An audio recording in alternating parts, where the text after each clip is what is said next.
의원 여러분 안녕하십니까? 의석을 정돈하여 주시기 바랍니다. 성운이 되었으므로 제311회 서울특별시 도봉구의 제2차 정례 제3차 본회의를 개의하겠습니다.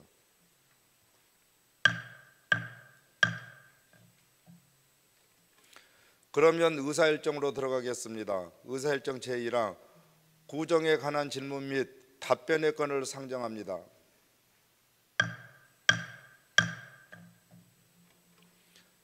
(12월 15일) 제2차 본회의에서 10분의 의원님께서 구정에 관한 질문을 해주셨습니다. 오늘 회의 진행은 구정 질문에 대한 답변을 들은 후 보충 질문과 보충 답변을 듣도록 하겠습니다. 답변 순서는 먼저 구청장님으로부터 답변을 듣고 구청장님이 답변하지 않는 부분에 대해서는 국별 건재순에 따라 관계 국장님으로부터 답변을 듣는 순서로 진행하겠습니다. 답변하는 관계 공무원께서는 보충 질문이 없도록 성실하게 답변하여 주시고 의원 여러분께서는 잘 경청하시어 의정활동에 적극 활용하여 주시기 바랍니다. 그러면 집행부로부터 구정 질문에 대한 답변을 듣도록 하겠습니다. 답변을 듣고 보충 질문을 하고자 하는 의원께서는 미리 보충 질문 발언 통지서를 제출해 주시기 바랍니다. 이동진 구청장님 나오셔서 답변해 주시기 바랍니다.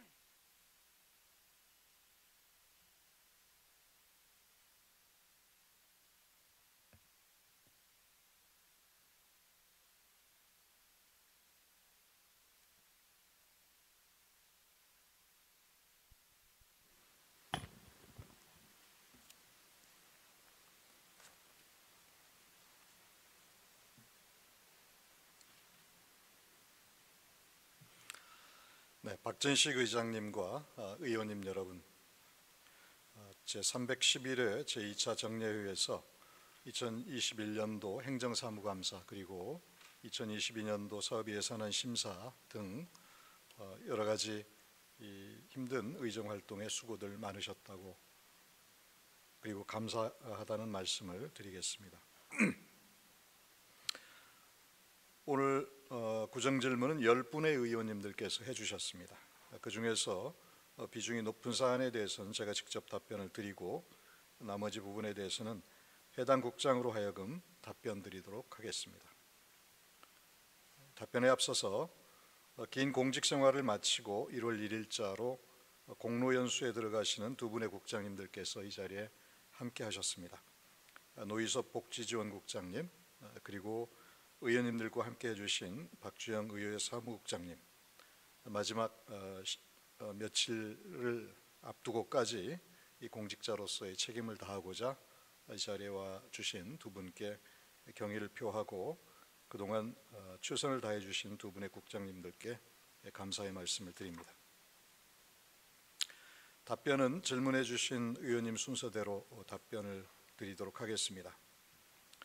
다만 고금수 의원님과 이경수 의원님 그리고 강신만 의원님께서 질문해 주신 청렴도와 관련된 내용은 공통된 질문이기 때문에 마지막에 일괄해서 답변 드리도록 하겠습니다. 먼저 홍국표 의원님의 조직 문제에 대한 지적을 해주셨는데 답변을 드리도록 하겠습니다. 의원님께서는 무분별한 공무원의 증원 그리고 불필요한 기구와 인력을 과감히 축소하는 감축관리 전략 수립과 행정환경 변화에 따른 조직 개편을 요구하셨습니다. 말씀하신 대로 도봉구 인구는 매년 감소 추세에 있습니다. 이에 비해서 공무원 정원은 상대적으로 늘어난 게 사실입니다. 그러나 이것은 대부분 중앙정부와 서울시 등의 사업 신설 그리고 확대 또한 관계법령의 개정에 따른 필수 인력을 증원한 것이 대부분이었습니다. 이것은 무분별한 공무원의 증원이 아니라 환경의 변화, 사회환경의 변화와 이에 따른 국민들의 기대와 요구에 맞춰가고자 하는 것이고 또 행안부에서 산정한 기준 인건비에 이미 반영이 되어 있는 것임을 말씀을 드립니다. 예를 들면 정부 일자리 정책, 감염병의 대응, 그리고 중대재해처벌법 개정 등에 따른 필수적인 사항으로서 다만 비단 우리 구에만 해당하는 사항이 아니고 모든 전국의 지자체에 해당되는 정원의 증언이었음을 말씀드리고요. 그 외에 일부 우리 구의 판단에 의해서 증언된 부분은 급격한 사회 환경의 변화에 따라서 새로운 업무 영역이 확대되고 이에 따른 전문적 역량을 갖춘 인적 자원이 필요해서 불가피한 상황에서 증언이 일부 되었음을 양지해 주시면 감사하겠습니다. 도봉구는 최근 변화하는 환경에 맞춰서 몇 차례 조직 개편을 시행한 바가 있습니다. 2019년 7월 달과 20년 5월 달에 조직 개편이 이루어진 바가 있습니다. 이제는 중앙정부의 지침에 따른 획일적이고 수동적인 조직 개편을 벗어나서 다양한 행정 변화에 맞추어 좀 더 자율적인 지방정부의 조직 개편 필요성이 커지고 있다고 생각합니다. 자율성과 책임성을 지방정부에 부여한 기준인건비 범위 내에서 서울아레나 복합문화시설의 조성, 음악산업 생산기지 조성 등 일자리와 문화 기반의 창동 신경제 중심지 조성사업, 그리고 도시재생사업, 신속한 감염병 대응 체계의 구축 등 외부 환경 변화에 대비한 조직 개편을 추진해 왔습니다. 의원님께서 지적해 주신 무분별한 공무원의 증언과 획일적인 인력 배치, 인건비 재정 부담이라는 말씀에는 걱정하는 취지는 이해하겠습니다만 실제로는 그렇지 않다라는 말씀을 드립니다. 그리고 행정 환경의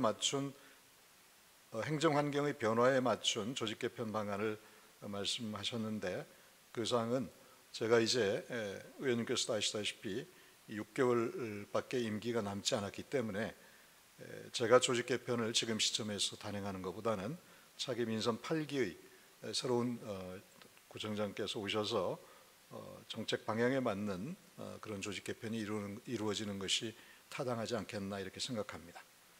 그렇게 하기 위해서 차기 민선 8기의 조직 개편을 준비하기 위한 2022년도 예산에 조직진단 연구 영역 예산을 편성해 두었다는 점도 추가로 말씀드리겠습니다. 이 논의는 단지 우리 구의 정원을 늘리느냐 안 늘리느냐 하는 문제와 더불어서 좀 더 큰 틀에서 보면 오래된 논쟁의 하나입니다.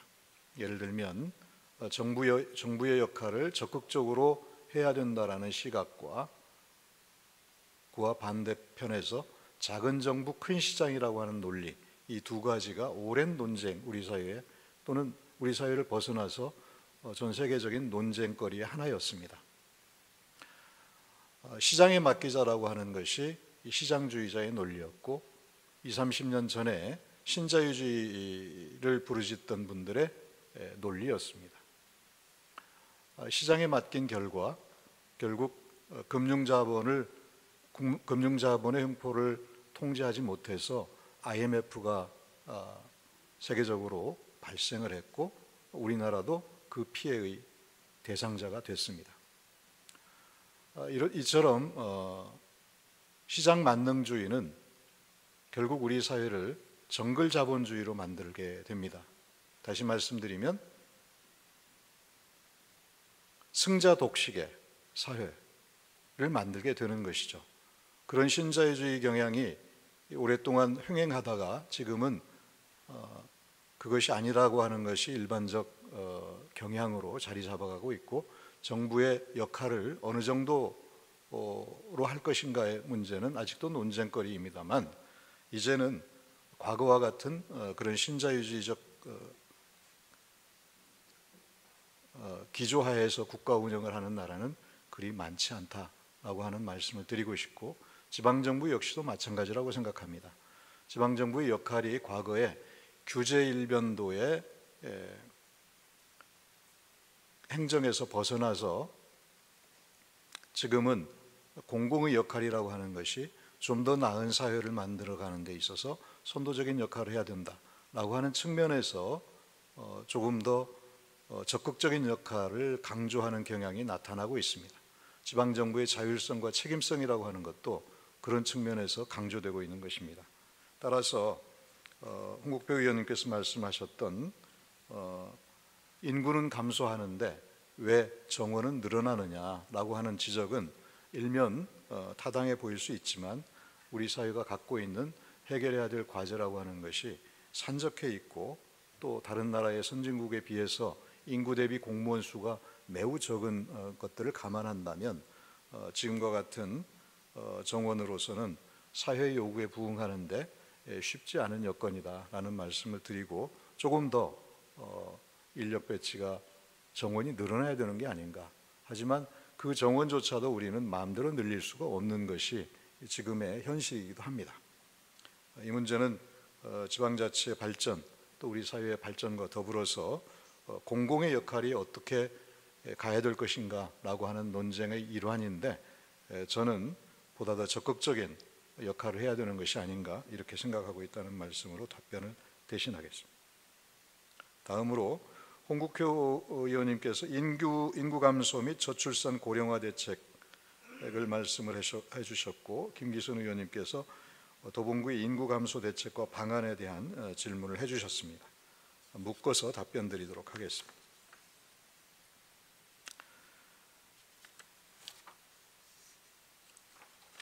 급속한 저출산 고령화 현상이 장기적으로 지속되고 있습니다. 또 매년 출산율이 세계적으로 우리나라의 출산율이 가장 낮은 그런 상황에 와 있습니다. 작년에는 합계 출산율이 0.601명으로 초저출산 사회임을 증명하고 있습니다. 저출산 고령사회 기본계획에 따라서 매년 시행계획을 수립하고 출산계획을 지속적으로 확대 추진하고 있는 것이 이 지자체의 지금의 상황입니다. 이를 위해서 우리 군은 일자리, 주거, 의료, 교육 등 관련 부서와 연계 협업을 지속하고 있고 관련 조례의 재개정을 통해서 민관 협치 네트워크를 구성하고자 출산 양육 지원위원회를 구성했습니다. 이를 통해서 저출산 극복을 위한 협력 방안을 모색하고 정책 제안을 통해서 우리 구의 실정에 맞는 대응책을 준비해 나가고 있습니다. 저출산 문제의 근본에는 자녀를 낳으면 돈을 주겠다라고 하는 피상적인 접근으로는 해결되기 어려울 거라고 생각합니다. 물론 그 정도에 따라서 어느 정도의 효과는 있으리라고 생각합니다만 우리 사회에서 젊은이들이 자녀를 낳아서 행복한 가정을 이룰 수 있다라고 하는 희망이 있어야 저출산 문제가 극복이 될 수 있는 것이고 그 기저에는 일자리 문제와 주거 안정이 자리 잡고 있다고 생각합니다. 이를 위해서 우리 구에서 추진하고 있는 도봉형 일자리 발굴에 대해서 간략히 말씀을 드리겠습니다. 내년 5월에 착공하는 2만석 규모의 실내 공연장인 서울 아레나는 300개의 문화기업 그리고 1만여 개의 일자리를 창출하게 될 것으로 예측되고 있습니다. 또한 현재 공사 중인 건축 면적 5만 평 그리고 49층 규모의 창업 및 문화산업단지 내에 우리 구가 활용할 수 있도록 협약을 마친 200실을 활용해서 창업가들을 유치함으로써 출산율 제고의 기반인 청년세대 인구 유입으로 도봉구 인구가 증가하고 또 저출산 해소에 도움이 될 것으로 이렇게 판단하고 있습니다.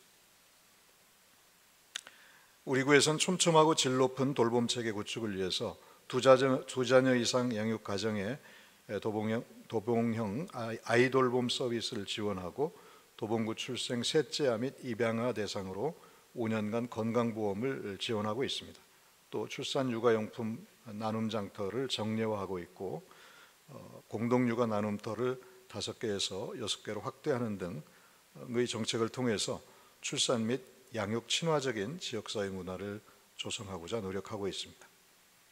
정부에서도 제4차 저출산 고령사회 기본계획으로 아동양육 가구의 경제적 부담을 경감시키고 양육에 대한 사회적 책임을 강화하기 위해서 내년부터 출생하는 아동에게 첫 만남 이용권 200만 원의 바우처를 지급하도록 하고 영아수당 30만 원을 또 지급할 계획이고 아동수당을 또 만 8세로 확대하는 등 다각적인 노력을 기울이고 있습니다. 도봉구 전체 인구 대비 65세 이상 노령 인구의 비율이 급속히 증가하고 있습니다.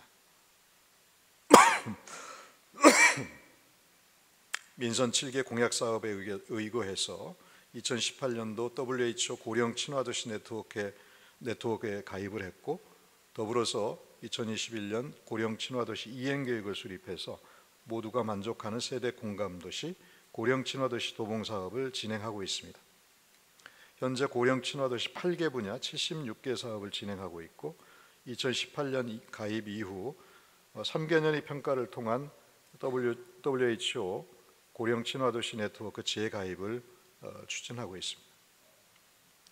2022년에는 제1기 고령 친화도시 3개년 계획 평가를 기반으로 해서 2기 고령사회 고령 친화도시 도봉에 맞는 정책 방향 그리고 정책 과제를 발굴해서 장기적이고 지속적인 정책을 마련할 예정입니다.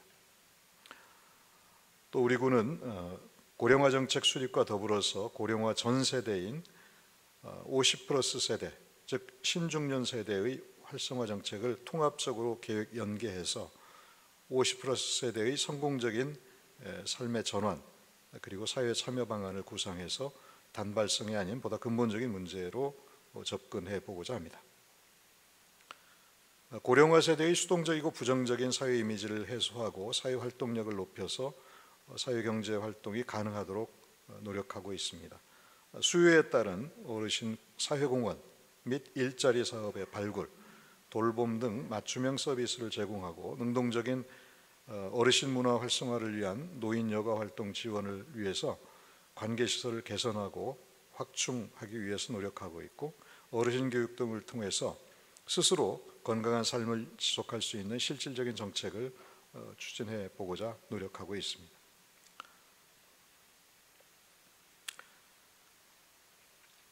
김기순 의원님께서 신혼부부, 청년주택 건설을 통한 주거복지 실현으로 인구 유출 방지 방안에 대해서 질문해 주셨는데 답변 드리도록 하겠습니다. 도봉구 전체 인구는 작년 20년 4분기, 21년 3분기 서울 열린데이터 광장의 자료를 근거로 해서 말씀드리면 20년에는 32만 7,361명에서 21년 3분기 자료입니다. 32만 711명으로 약 6,650명이 감소하였습니다. 이 중에서 청년층의 감소는 거의 3,000명에 육박해서 이탈 인구 중에 44.9%를 차지하고 있어서 상당한 비중을 차지하고 있습니다. 청년층의 이탈은 일자리, 주거비, 교통 등 여러 가지 요인이 있고 그중 주택시장 불안정에 따른 주거비 부담의 경우 집값 상승 추이를 확인할 수 있는 한국부동산원의 자료에 따르면 지난 1년간 도봉구의 종합주택 매매가격 지수가 7.4가 올랐습니다.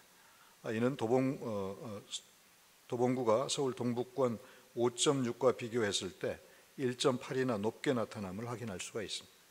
그만큼 주택가격이 우리 도봉구가 가파르게 올랐다는 것을 의미하겠죠. 주거 안정을 위해서 국토부와 서울시에서는 주거복지 로드맵 그리고 서울시 공공임대주택 24만 호 공급 계획을 통해서 청년과 신혼부부의 주거대책을 위한 노력을 계속하고 있고 우리 도봉구에서도 이에 발맞춰서 맞춤형 신혼부부주택 그리고 청년주택, 역세권 청년주택을 공급해 오고 있습니다. 다만 역세권 청년주택 등 청년이 입주해서 살 만한 그런 공간을 공공주택을 새롭게 추진함에 있어서 너무나 좁은 공간, 비좁은 공간은 지향할 수 있도록 건축 면적, 세대별 건축 면적을 우리 구로서는 50제곱미터 이상으로 할 수 있도록 권고하고 그 협의를 하고 있다는 말씀을 드립니다. 앞으로도 국토부, 서울시 공공주택 사업자와 유기적인 협력 체계를 통해서 청년과 신혼부부의 주거 안정 도모 그리고 주거비 경감이 될 수 있도록 청년 및 신혼부부 주택 도입에 최대한 노력하겠습니다. 제가 이렇게 말씀을 드렸습니다만 실제로 저출산 고령화 문제는 어느 한 지자체가 해결할 수 있는 문제가 아니라 전 국가적인 문제라고 생각합니다. 이 시대의 가장 큰 과제라고 생각하고 인구 감소의 문제는 단지 어느 지역사회 문제의 범위를 떠나서 우리 사회 공통의 과제가 아닌가 싶고 늦게 대응을 함으로써 더 큰 비용을 지불해야 되는 그런 상황에 처해 있다고 생각합니다.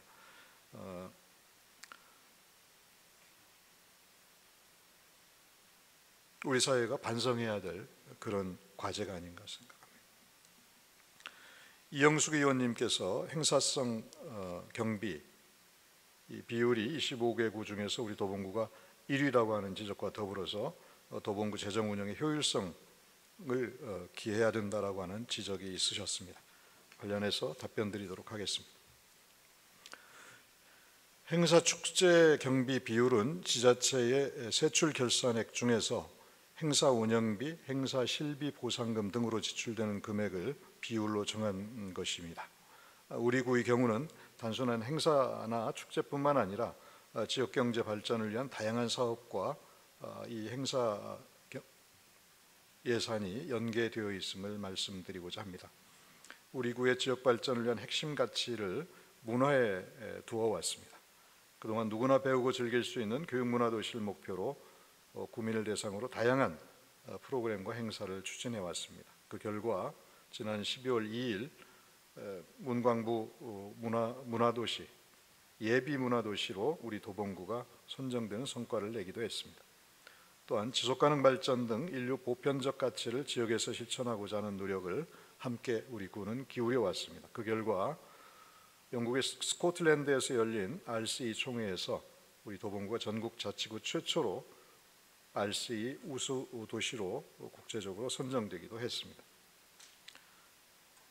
아울러서 도봉구의 면모를 바꿀 대형 사업인 창동 신경제중심지 조성 사업과 관련하여 단순한 대형 공연장 건립으로 끝나는 것이 아니라 지역의 대중문화 인프라 조성을 통해서 다양한 일자리가 창출될 수 있도록 하기 위한 준비 사업을 지속적으로 추진해 왔습니다.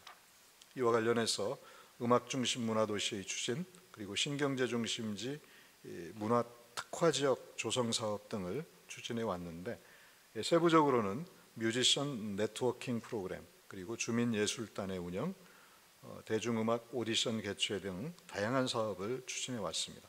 이 사업을 통해서 지역문화예술인과 청년 뮤지션의 양성 등 인적 자본을 형성해서 일자리 창출 등 눈에 보이지 않는 경제적 효과를 만들어가고 있습니다.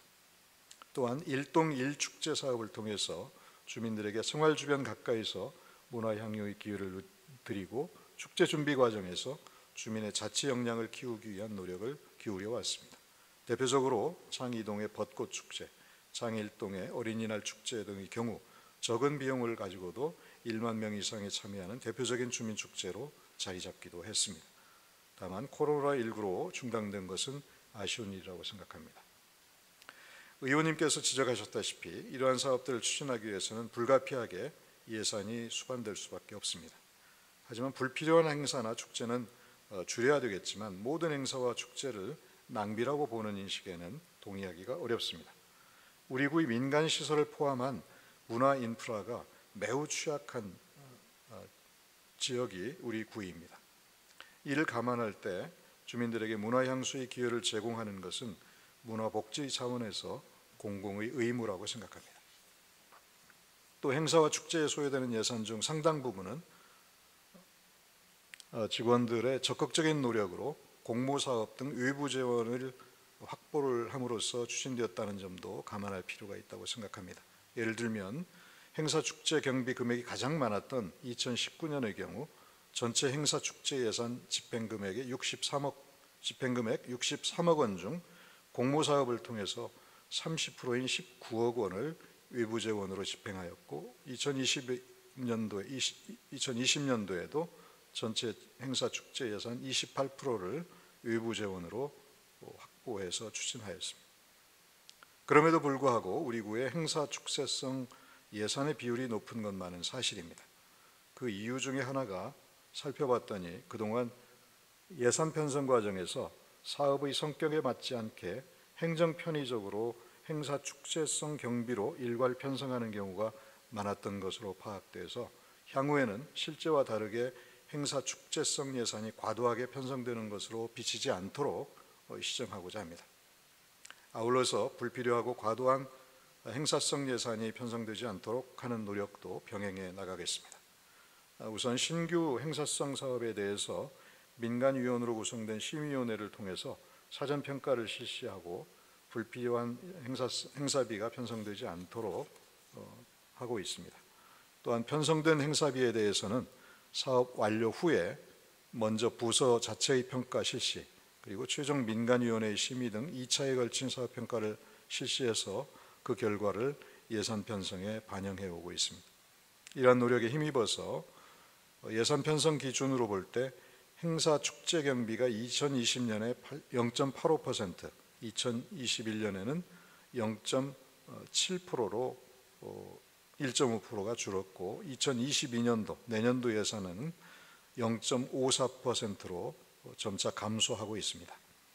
세출 결산 기준으로도 2019년에는 1.05%에 이르던 행사 축제 경비 비율이 2020년도에는 0.48%까지 감소한 바가 있습니다.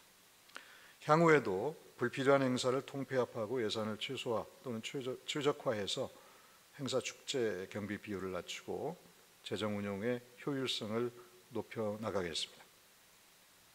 다음으로 이영숙 의원님의 생활쓰레기 감량 및 자원순환 관련 대책에 관한 질문과 유기훈 의원님의 탄소 제로를 위한 자원순환 관련 개선 방안에 대한 질문에 대해서 답변드리도록 하겠습니다. 탄소 중립의 실현은 우리 사회의 현안이자 우리 구정의 중대 목표이기도 합니다. 이를 위해서 우리 군은 올 한 해 탄소 중립 실천 헌장을 제정하고 범구민 결의대회 개최, 온실가스 1인 4톤 줄이기 캠페인 전개, 그리고 탄소 중립 실천 요령을 담은 매뉴얼을 보급하는 등 탄소 중립에 대한 구민인식의 확산에 노력해 오고 있고 자원순환 분야에서도 많은 변화를 보이고 있습니다. 도봉일동에 있는 음식물 자원화센터 내에 재활용 선별장을 현대화하는 공사를 거의 마무리하고 있습니다. 규모는 지하에 1944제곱미터, 지상에 1208제곱미터, 그리고 일일 처리 용량은 55톤입니다. 재활용 선별장은 최신 자동 선별 시설을 갖추고 내년 1월부터 가동할 예정이고 공공 선별장 운영 당시에 15%였던 재활용 선별률을 60% 이상 획기적으로 높일 수 있을 것으로 기대하고 있습니다. 또한 올해 12월 25일부터 주택과 빌라 지역에 대한 폐비닐 투명 페트병 별도 분리 배출 요일제가 전면 시행이 되게 되면 생활 폐기물 중에서 재활용품 배출 비율이 늘어나서 생활 쓰레기 감량에 매우 큰 기여를 할 것으로 기대하고 있습니다. 의원님께서는 교육의 중요성을 강조해 주셨습니다. 새롭게 만들어진 도봉자원순환센터에서 도봉구 자원순환센터 해설사를 선발해서 운영하고 할 예정이고 재활용 자동화 선별, 그리고 음식물 사료화 처리 과정, 대형 폐기물의 파쇄, 그리고 생활 폐기물의 적환장 운영 과정 등을 견학할 수 있도록 할 예정입니다. 또한 혼합 배출 지역을 중심으로 올바른 재활용품 분리 배출을 교육하고 투명 페트병, 폐비닐 배출 분리 배출 준수 여부를 점검하는 등의 활동을 하기 위한 자원순환 리더를 선발해서 운영할 예정입니다.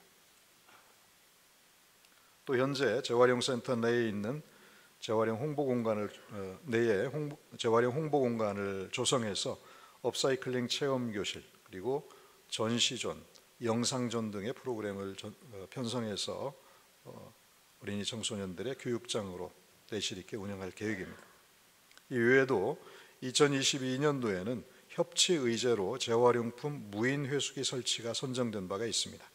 이 무인 회수기를 14개 주민센터와 재활용센터에 소형과 대형 각각 1세트씩 설치해서 주민들의 자원순환 인식 제고에도 기여할 수 있을 것으로 기대합니다.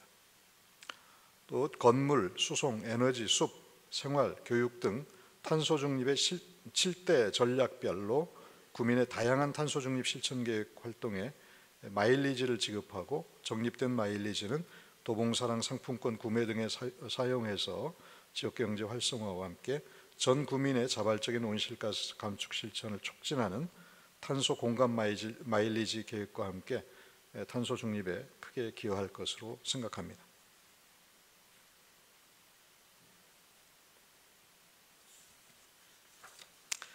참고로 우리 군은 탄소 중립 실천 분야에 있어서 선도적인 역할을 계속해오고 있습니다. 전국 최초로 탄소 중립 조례를 제정한 바가 있고 서울시 최초로 2050 탄소 중립 전략 계획을 수립해서 운영하고 있습니다. 이런 노력의 결과로 최근에는 세계적으로 권위 있는 기후위기 대응 평가기관인 CDP, 다시 말씀드리면 카본 디스클로저 프로젝트로부터 국내 광역시도를 포함한 전체 지방정부들 중에서 유일하게 우리 도봉구가 A등급을 받은 바가 있습니다. 노력해 주신 직원들과 함께해 주신 주민 여러분들께 감사한 마음입니다. 다음으로 김기순 의원님의 도봉구 어르신 일자리 행복 주식회사 설립에 대하여 답변 드리도록 하겠습니다. 아까 말씀드린 것처럼 인구 고령화에 따른 대책의 하나로 이 제안을 해주신 것으로 이해하고 있습니다. 하지만 인구 고령화가 비단 우리 도봉구의 문제가 아니라 전 세계가 또는 우리 사회가 해결해야 될 공통의 과제입니다. 정부에서도 어르신들이 활기찬 노년을 보낼 수 있기 위해서 다양한 정책들을 추진하고 있고 우리 구에서도 다양한 일자리 사업들을 전개하고 있습니다. 예를 들면 자활사업이랄지 고용노동부의 중고령자 고용 촉진을 위한 각종 지원 사업, 그리고 지역 공동체 일자리, 지역 방역 일자리 등과 서울시의 공공근로, 희망근로 사업들을 우리 구가 매칭해서 실시하고 있습니다. 이것은 비단 우리 구뿐만 아니라 전체 지자체가 중앙정부와 광역정부와 함께 하고 있는 사업이기도 합니다. 초등학교 급식 지원, 등하교 지원, 그리고 경로당 중시활동 지원 등 어르신 일자리와 사회활동 지원 사업, 그리고 관내 방역 지원, 공원과 체육시설의 환경 개선 사업 등의 지역 공동체 일자리 사업을 비롯해서 매년 실시되고 있는 공공근로 사업은 160억이 넘는 연간 예산으로 3천여 명 이상을 모집해서 운영하고 있습니다. 그중 그 주요 재원을 보면 70% 이상이 국비와 시비로 외부 재원에 의존하고 있는 상황입니다. 서울시 일부 자치구에서 설립 운영 중인 어르신 일자리 주식회사의 경우 우리 구는 이런 일을 하고 있다라고 하는 홍보성 효과는 다분히 있을 수 있다고 생각합니다. 하지만 다수의 고령자를 고용해서 안정적인 수익 창출이 어려운 것도 사실이고 또 각구가 운영하고 있는 일자리 주식회사가 그런 상황에 놓여 있음을 확인할 수 있을 것입니다. 결국 고용 창출과 수익 창출이라고 하는 효과가 크지 않음에도 불구하고 구 재정에는 큰 부담이 발생하는 문제를 각 자치구의 일자리 주식회사가 안고 있는 문제이기도 합니다. 기관 운영을 위해서는 최소 5, 6명의 인력이 필요하고 매년 3억 원 이상의 인건비가 소요되게 됩니다. 이 인건비만으로도 어르신 일자리 분야에 약 60여 명의 일자리를 제공할 수 있을 것입니다. 따라서 수익 모델이 불분명한 상황에서 일자리 주식회사를 추진하는 것은 신중할 필요가 있다고 생각합니다. 이후에 더 많은 검토를 통해서 많은 어르신들이 지역 내에서 활동하면서 수익도 내고 일자리도 창출할 수 있는 모델이 개발된다면 적극 검토는 해볼 수 있겠습니다만, 아직까지는 그런 모델이 발굴되지 않아서 조금은 신중한 입장이라는 말씀을 드립니다. 이어서 유기현 의원님의 도봉형 교육복지 시스템의 구축 필요성에 대한 질문에 대해서 답변 드리도록 하겠습니다. 코로나19 장기화로 돌봄 수요가 증가되고 있고, 그리고 변화된 교육 환경에 따른 교육 사각지대를 해소하기 위해 다양한 교육 지원 사업이 요구되고 있습니다. 이에 따라서 우리 군은 도봉 혁신교육지구 사업의 일환으로 운영되고 있는 도봉형 마을방과후 학교를 운영해서 코로나19로 학교 내의 방과후 학교가 모두 중단된 상황에서도 우리 구청이 직접 운영하고 있는 12개 학교는 중단 없이 지속적으로 운영해 왔습니다. 또 학교 밖에서는 마을 학교를 멈추지 않고 운영을 해왔고, 코로나19 상황을 감안해서 정원을 5명 내지 8명 이내로 줄여서 운영을 해왔고요. 이렇게 마을교육 공동체와 함께 방과 후 돌봄과 학습을 계속 지원하고자 우리 군은 노력해왔다는 말씀을 드리겠습니다. 또한 지역연계 방과 후 특화지구 사업, 그리고 교육회복 지원 사업 등 교육부 공모 사업에 적극적으로 참여해서 예산을 확보하고 다양한 방과 후 활동과 교육 지원 사업을 펼쳐왔습니다. 하지만 의원님께서 지적하신 것처럼 코로나19로 학교를 포함한 지역의 주요 교육 관련 공공기관들이 문을 닫는 기간이 늘어났습니다. 또 비대면 수업으로 전환해서 교육 여건의 변화가 학습이나 심리, 정서 등 전반적으로 아이들의 교육 격차가 발생하는 데 영향을 주었다고 생각합니다. 이에 따라서 취약계층 교육복지사업 지원을 위해서 도봉 교육복지센터, 그리고 도봉 청소년 상담복지센터들과 함께 좀 더 촘촘한 교육복지 지원 사업을 운영하고자 노력하고 있습니다. 혁신교육지구 교육복지 네트워크 사업의 일환으로 지역의 단체와 함께 취약계층을 대상으로 학습지도, 심리, 정서, 생활, 멘토링 사업도 운영하는 등 교육사각지대 해소를 위해서 힘쓰고 있습니다. 어느 때보다도 민관학 교육 거버넌스의 촘촘한 구축과 작동이 필요한 시기라고 생각합니다. 그런 의미에서 내년도에는 교육청과 학교, 구청의 긴밀한 협조를 통해서 아침과 저녁, 방학 기간의 돌봄 공백을 해결하고자 초등 방과 후 지원센터 모두잇 센터를 우선 3개 학교, 4개 교실에 설치해서 운영을 앞두고 있습니다. 도봉형 교육지구의 핵심 사업인 도봉형 마을 방과 후 학교가 기존 12개 학교에서 14개 학교로 늘어나 더 많은 학생들이 돌봄과 학습을 받을 수 있게 됐습니다. 이처럼 우리 군은 아이들의 돌봄, 그리고 학교 밖에서의 성장을 지원하기 위한 다양한 노력을 전국적으로 선도적인 그런 지원을 해오고 있다는 말씀을 드립니다. 모두잇 사업은 교육부에서도 상당한 관심을 가지고 있고,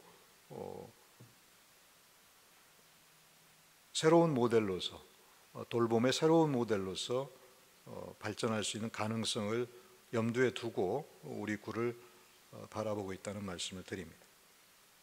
향후에도 우리 도봉구는 마을의 인적 그리고 공간적 자원을 활용하고 정보들을 연계해서 지역 중심의 돌봄, 교육 모델을 구축하기 위해 노력하겠습니다. 다음으로 이성민 의원님의 도봉역 북부 럭키 아파트 상가 농협 옆에 우회전 차로 설치, 그리고 이은님 의원님의 도봉 북부역 사거리 도로 확장, 같은 말씀일 텐데요. 이 질문에 대해서 답변 드리도록 하겠습니다.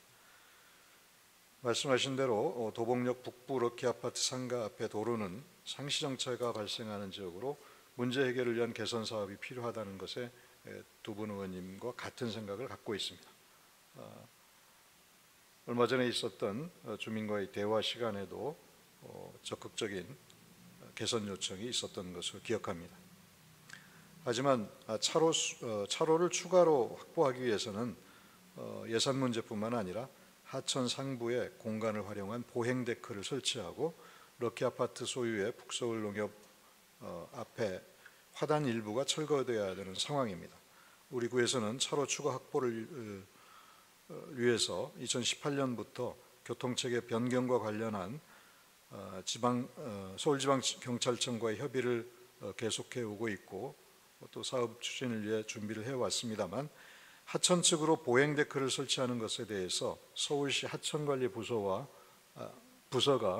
이견을 보이고 있어서 시행에 어려움을 겪고 있다는 말씀을 드립니다. 하지만 주민 불편을 해소하는 이러한 사업이 더 이상 지연돼서는 안 되겠다는 생각으로 내년에는 서울시와 적극적인 협의를 더 해 나가도록 그렇게 하겠습니다. 시비 확보를 통해서 약 5억 원 정도가 소요될 것으로 예상됩니다만 시비 확보를 통해서 이 사업을 추진하고자 준비하고 있고 또 시비 확보가 어렵다고 그런다면 추경이나 국비 요청을 통해서 사업이 추진될 수 있도록 적극 노력하겠다는 말씀을 드립니다. 네, 이어서 이성민 의원님께서 화학부대 활용 계획에 대해서 질문해 주셨는데 답변 드리도록 하겠습니다.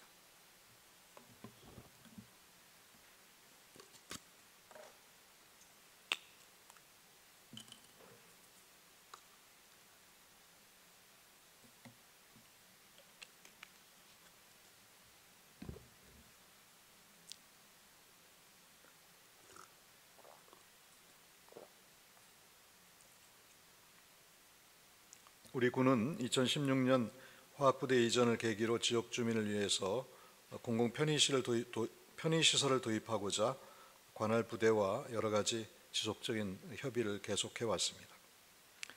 하지만 우리 생각과는 달리 군부대에서는 무상 사용이 아닌 유상 사용을 전제로 부지 매각을 원칙으로 고수하고 있습니다. 사실상 무상 사용은 어려운 실정입니다. 화학부대 이전 후에 군부대 부지에는 현재 토양오염 정화 작업이 진행 중에 있습니다. 내년 정화 사업이 완료된 후에 토지 사용 방안을 재논의하기로 이렇게 얘기를 하고 있는데요. 군부대 이전 부지에 대한 주민 활용 방안은 2019년에 이미 용역을 시행해서 기본 계획을 수립해 놓고 있습니다. 그 내용은 생태치유 그리고 레저 휴양공간 조성 그리고 4차 산업과 관련된 미래 인재 양성을 위한 교육장 대개 큰 틀로 보면 그런 용도로 그 용역을 시행해서 계획을 잡고 있는데요.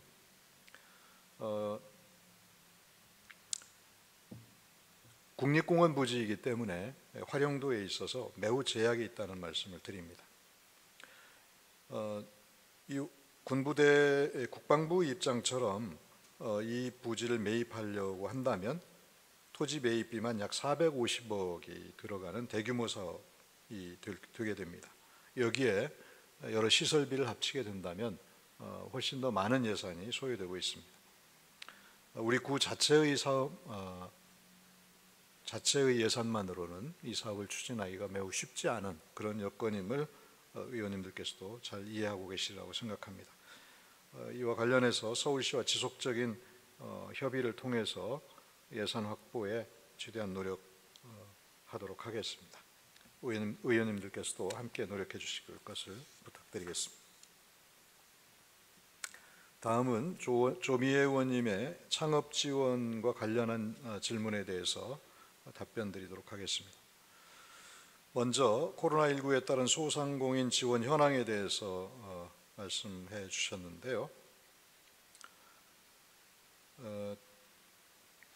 다양한 소상공인에 대한 지원을 해오고 있습니다만 자세한 내용에 대해서는 저희가 자료로 이렇게 제출을 해드리도록 하고, 개략적으로 간략하게 말씀드리면 코로나19 피해와 관련해서 자영업자 생존자금 그리고 소상공인 무이자 지원 사업 등 총 15개 사업에 1,083억 원을 지원한 바가 있고,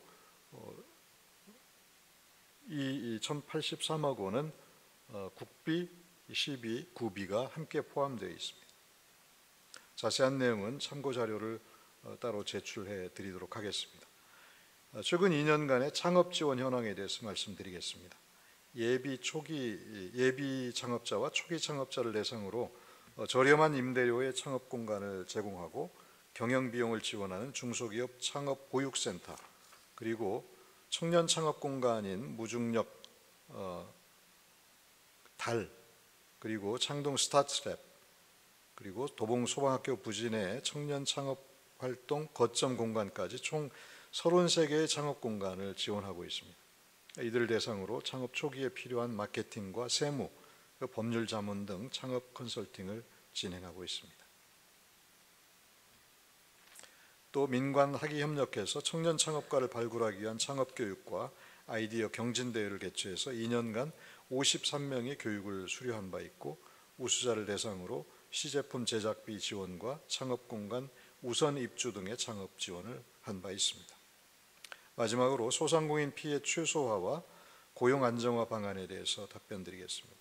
코로나19 장기화로 경영의 어려움과 자금난을 겪는 소상공인을 위해서 3천만 원까지 1년간 최대 3%의 이자를 지원하는 소상공인 저금리 융자 지원을 약 42억 원 규모로 실시했고, 중소기업 육성자금 융자 지원 규모를 22억에서 28억 원으로 확대한 바가 있습니다. 또한 도봉사랑 상품권을 확대 발행해서 2021년도 올해에는 약 537억 원의 도봉사랑 상품권을 발행한 바가 있습니다. 내년도에도 구 자체 예산으로 300억의 도봉사랑 상품권 발행을 예정하고 있습니다. 이와 더불어서 자영업자를 위한 배달 중개 수수료 절감을 통한 매출 증대를 위해서 서울시에서 최초로 도봉형 민간주도 배달 앱 위메프를 도입해서 활성화할 수 있도록 그렇게 지금 추진하고 있다는 말씀을 드립니다. 대체로 배달 플랫폼, 연계 플랫폼의 경우 상당히 많은 수수료를 받아가고 있습니다만, 우리와 협약을 맺은 이 배달앱 위메프는 배달 수수료를 2%로 한정해서 소비자와 자영업자들이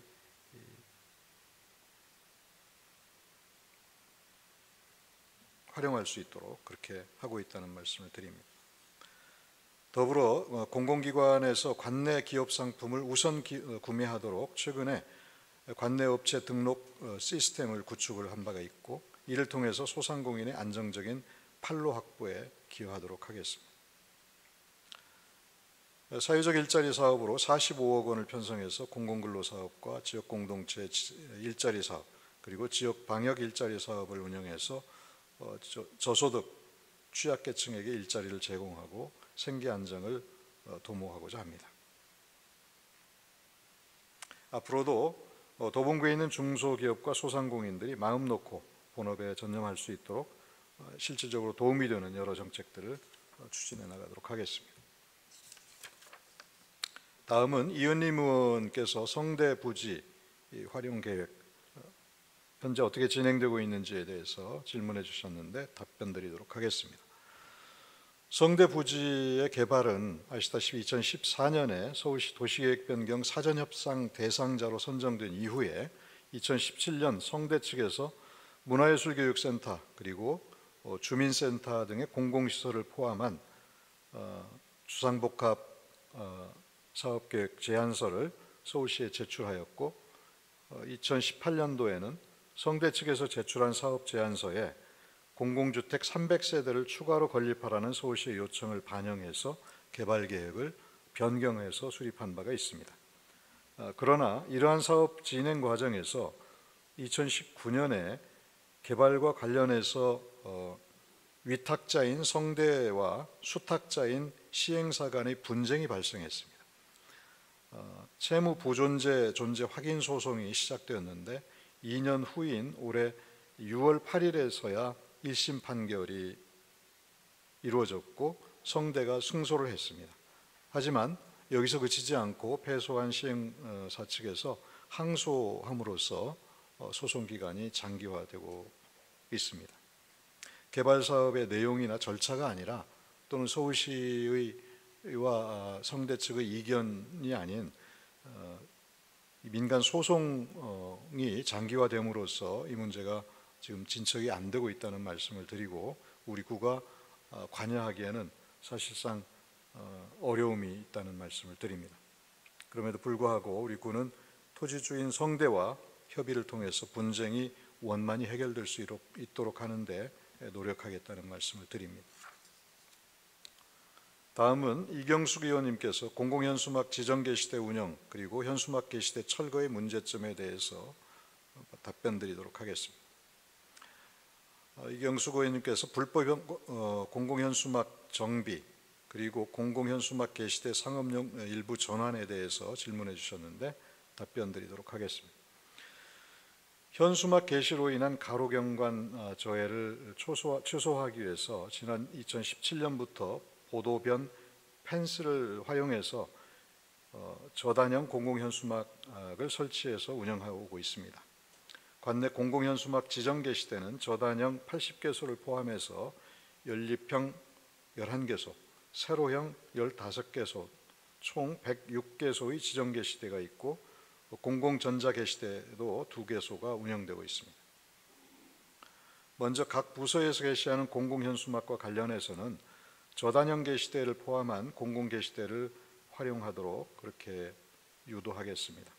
또한 구청이나 동주민센터 등 건물에 게시하는 구정홍보 현수막이 게시되는 경우가 있는데 이 경우는 게시대가 있는 공공건물에 게시하는 것은 전혀 문제가 되지 않습니다. 아마 이경숙 의원님께서 지적하신 것은 구청 청사에 지금 게시되어 있는 예비문화도시 선정과 관련한 구정 홍보 현수막을 말씀하시는 것 같은데 엄밀하게 얘기하면 민간이든 아니면 구청사든 간에 게시대에 게시하는 것이 맞다고 생각합니다. 하지만 이 문제까지 지적하는 것은 엄밀하게 말씀하신다고 그러면 맞는 이야기입니다만 게시대가 적절하게 설치되어 있지 않은 그런 상황에서 어느 정도는 좀 용인을 해주시는 게 어떨까 싶습니다. 가급적 합법적인 범위 내에서 구정 홍보 현수막이 게시될 수 있도록 그렇게 하겠습니다. 오히려 문제가 되는 것은 이런 공공 게시물이라기보다 물론 거리에 그 공공 게시물이 현수막 형태로 걸리는 경우가 있습니다. 이것은 가로에 거는 것이 아니라 그 저단형 게시대에 걸 수 있도록 그렇게 적극 유도하겠다는 말씀을 드립니다. 이런 공공 게시물이 문제가 되는 것보다는 오히려 정치인들의 홍보 현수막이 더 거리에 많이 내걸리고 있다고 생각합니다. 이것은 여야를 가리지 않고 거리에 내거는 현수막의 경우는 모두 불법입니다. 하지만 현실을 고려해서 일정 기간 동안 게시하도록 하고 철거하고 있습니다. 의원님께서 이런 현수막 문제를 제기를 해주셨으니까 향후에는 정치인들의 홍보물이라 할지라도 게시 허용 기간을 보다 단축하고 그 기간이 지나면 즉시 철거하도록 그렇게 하겠습니다. 상업용 현수막 게시대와 관련해서는 지난해 2019년 주변 경관과 어울리지 않고 또 일부는 선정적인 내용의 광고물이 상당히 많아서 도시미관을 저해하고 있다고 판단해서 철거하였습니다. 게시대 자체가 경관을 해칠 뿐 아니라 게시대에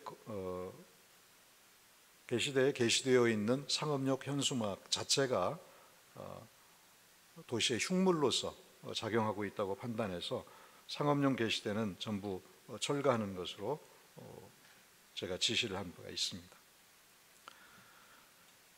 요즘에 이 홍보의 수단이라고 하는 것이 워낙 다양화되어 있기 때문에 상업용 현수막을 공공에서 할애해야 될 만큼의 그런 정도의 필요성은 저는 크지 않다고 판단했고, 또 그거 자체가 도시의 흉물로 작용하고 있어서 철거를 지시했다는 말씀을 드립니다. 의원님께서 말씀하신 공공현수막 게시대의 상업용 전환은 현재 공공의 수요를 감안할 때 적절치 않다고 판단해서 고려하지 않고 있습니다. 우리와 비슷한 경우 강북구에서 저단형 게시대를 공공용이 아닌 상업용 그 홍보 게시대로 이렇게 활용하고 있는 것을 목격을 하셨을 거라고 생각합니다. 매우 저는 도시 미관을 해치고 있다고 판단하고 우리는 그렇게 가면 안 된다라는 생각을 하고 있습니다. 다만 상업용 광고 수요를 고려한다고 하면 시범적으로 일정 지역에 상업용 전자게시대를 설치하는 것은 고려를 해보겠습니다.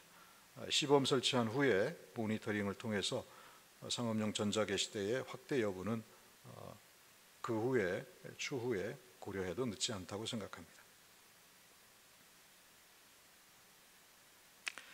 그리고 마지막으로 고금숙 의원님, 이경수 의원님, 그리고 강신만 의원님께서 질문해 주신 내부 청렴도 및 간부 공무원 청렴도 측정 대상에 대해서 문제점에 대한 지적을 해주셨고, 거기에 대해서 답변 드리도록 하겠습니다. 여러 의원님들께서 우리 구의 청렴도 평가 결과에 대해서 아픈 지적을 해주셨습니다. 매년 이맘때면 우리 구 청렴도 평가 결과가 의원님들의 구정 질문에 단골 메뉴가 되는 것에 대해서 저는 매우 곤혹스러운 마음을 갖고 있다는 솔직한 심정을 고백합니다. 우선 청렴도 평가 결과에 대해서 답변 드리기 전에 고금숙 의원님께서 문제 제기해 주신 간부 공무원 청렴도 평가와 관련해서 왜 구청장 비서실이나 정책보좌관 그리고 감사 담당관에 대해서는 평가 대상에서 제외했느냐, 오히려 이것을 더 평가 대상에 넣어야 되지 않느냐, 이런 말씀을 해주셨습니다. 간부 공무원 청렴도 평가는 우리 구가 임의로 실시하는 것이 아니라 국민권익위원회의 고위공직자 부패 위험성 진단 표준 모형이라고 하는 지침이 있는데 그 지침에 따른 것입니다. 이 지침에 의하면 소속 직원이 없어서 평가단 구성이 불가능한 예를 들면 정책보좌관이나 또는 구청장 비서관 등은 제외하도록 그렇게 되어 있습니다. 또 평가 주무부서장인 감사 담당관 역시도 자기 평가로 인한 공정성이나 신뢰성 문제를 예방하기 위해서 제외되도록 되어 있다는 것을 말씀을 드립니다. 다음으로 의원님께서 지적해 주신 우리 구 청렴도 평가 결과에 대해서 말씀드리도록 하겠습니다. 청렴도 평가 결과, 특히 내부 청렴도 평가 결과에 대해서는 저 스스로도 저의 임기 12년 중에서 가장 뼈아픈 대목이라고 느끼고 있습니다. 이 결과는 다른 변명의 여지 없이 전적으로 구청장인 저의 책임입니다. 하지만 권익위원회 청렴도 측정 방식의 문제점은 여전히 지적하지 않을 수 없습니다. 이와 관련해서 저는 작년 11월 13일 국민권익위원장을 직접 면담해서 현행 청렴도 측정의 문제점에 대해서 말씀을 드리고 개선 요청을 한 바가 있습니다. 국민권익위원장이 이 국회의원으로 있었던 강남구에서 강남구 예를 제가 말씀드린 바가 있습니다. 당시 구청장이 공금 횡령 등으로 인해서 구속되었습니다. 그럼에도 불구하고 국민권익위원회에서 평가한 청렴도 평가 결과가 종합 청렴도가 강남구가 전국 1위를 기록했습니다. 이거에 대해서 어떻게 생각하시냐고 제가 말씀을 드린 바가 있습니다. 또 정부는 지자체에 대해서 공공기관에 대해서 적극 행정을 권장하고 있습니다. 현재와 같은 청렴도 평가 방식 하에서는 단체장이 적극 행정을 하면 할수록 청렴도가 떨어질 수밖에 없는데 누가 적극 행정을 하려고 하겠느냐라는 말씀도 드린 바가 있습니다. 지금까지의 청렴도 권익위의 내부 청렴도 측정 방식은 해당 기관의 객관적인 부패 행위가 얼마나 있었느냐라고 하는 것은 일부 감점 요인으로밖에 작용하지 않습니다. 여기에 비해서 전체 직원의 10%가 하는 설문조사, 즉 내부 직원의 주관적인 인식조사 결과가 평가 결과를 전적으로 좌우하게 되어 있습니다. 때문에 내부 청렴도 측정이 조직에 대한 악의적인 허위 응답을 걸러낼 시스템을 전혀 갖추고 있지 못한 게 현재 청렴도 평가 기준의 문제의 핵심입니다. 이런 문제에 대해서는 저뿐만 아니라 여러 기관에서도 대폭 개선이 필요하다는 의견을 지속적으로 제기한 바가 있습니다. 이에 따라서 국민권익위원회에서는 며칠 전인 12월 9일 공식 발표를 통해서 그동안 제기되어 온 청렴도 측정의 문제점을 인정하고 내년부터는 그 평가 방식을 대폭 개선하겠다라고 발표한 바가 있습니다. 첫 번째로는 직원들의 내부 설문조사 결과 비중을 100%에서 60%로 대폭 줄이고 청렴 노력도를 40%를 반영하기로 했습니다. 즉 지금까지와 같은 직원들의 내부 설문조사만으로 해왔던 평가 기준을 60대 40, 그러니까 내부 직원들의 인식도 조사 결과를 60으로 하고 청렴 노력도를 40%로 해서 평가 기준을 대폭 개선했다는 발표를 한 바가 있고요. 부패 발생 정도, 얼마나 부패 비리가 객관적으로 드러나서 처벌받거나 징계를 받았느냐, 이런 거의 부패 발생 건수나 정도에 따라서 감점의 비율도 10%로 높이는 방향으로 그렇게 평가 기준을 바꿨다는 말씀을 드립니다. 이경숙 의원님께서는 청렴도 평가 결과가 낮은 이유로 인사 문제를 들어주셨습니다. 100% 제가 인사를 잘했다고 말씀드릴 수 없고 부족한 점도 많이 있었을 거라고 생각합니다. 그동안 우리 군은 내부 청렴도 향상을 위해서 여러 가지 노력을 해왔습니다만 결과적으로 개선하지 못했습니다. 인사 문제 관련해서 불만이 있을 거라고 판단되는 요소를 개선하기 위해서도 노력해 왔습니다. 공정한 인사 시스템을 확립하기 위해서 승진심사위원회 그리고 인사위원회 등 인사 과정 전반에 노동조합 대표를 참여하도록 보장하였습니다. 투명한 인사 시스템 확립을 위해서 노력을 해왔고 노조가 승진 심사에서부터 승진을 결정하는 인사위원회까지 인사의 전 과정에 투명하게 참여하는 지자체는 아마 전국에서도 찾아보기 어려울 거라고 생각합니다. 그럼에도 불구하고 결과적으로 평가 결과가 매년 낮게 나온 것에 대해서는 드릴 말씀이 없을 만큼 무거운 책임감을 느낍니다. 낮은 청렴도 평가 결과가 곧 부패를 의미하지 않듯이 저는 우리 직원들이 결코 부패하다고 생각하지 않습니다. 객관적으로 드러난 부패 행위로 중징계를 받은 사례도 우리 구에서 찾아보기 힘듭니다. 저는 국민권익위원회 평가 결과가 매우 부끄럽게 생각하지만 어려운 여건 속에서도 묵묵히 책임을 다하고 있고 다양한 분야에서 우리 구를 빛내고 있는 절대 다수의 직원들을 자랑스럽게 생각합니다. 얼마 남지 않은 임기 동안에도 이 자랑스러운 직원들과 함께 최선을 다하고자 합니다. 어제 의원님들께서 몇 분께서 이번 구정질문이 8대 의회의 마지막 질문이 될 것 같다라는 말씀을 해 주셨습니다. 저도 사실상 아마 마지막 이 답변이 되지 않을까 하는 생각을 합니다. 길게는 12년 동안 그리고 짧게는 4년 동안 의원님 여러분들과 함께 도봉구의 발전을 위해서 노력해 왔다고 생각합니다.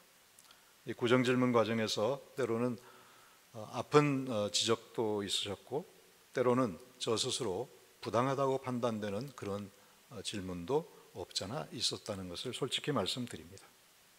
하지만 전체 과정을 보면 많은 의원님들께서 구정 발전에 도움이 되는 건설적인 좋은 제안을 많이 해주셨다고 생각합니다. 모든 의원님들께 감사의 말씀을 드리고 또 제가 부족한 점도 많이 있었을 거라고 생각합니다. 지난 12년의 과정이 의원님들과 함께 도봉구를 좀 더 나은 지역으로 만들기 위한 그런 과정이었다는 것을 저는 감사하게 생각하고 또 의원님들께도 감사한 마음입니다. 네, 이상으로 의원님들 질문에 대한 답변을 모두 마치겠습니다. 제가 답변하지 않은 질문에 대해서는 소관 국장들로 하여금 답변 드리도록 하겠습니다. 네, 고맙습니다.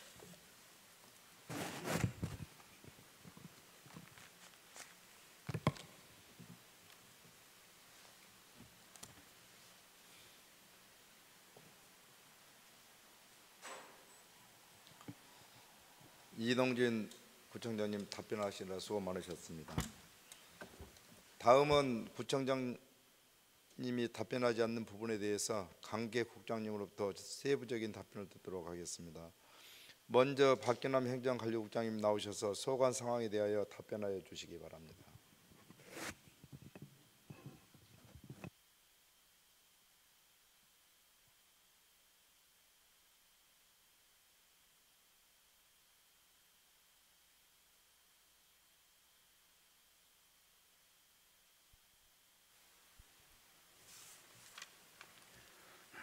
안녕하십니까. 행정관리국장 박귀남입니다.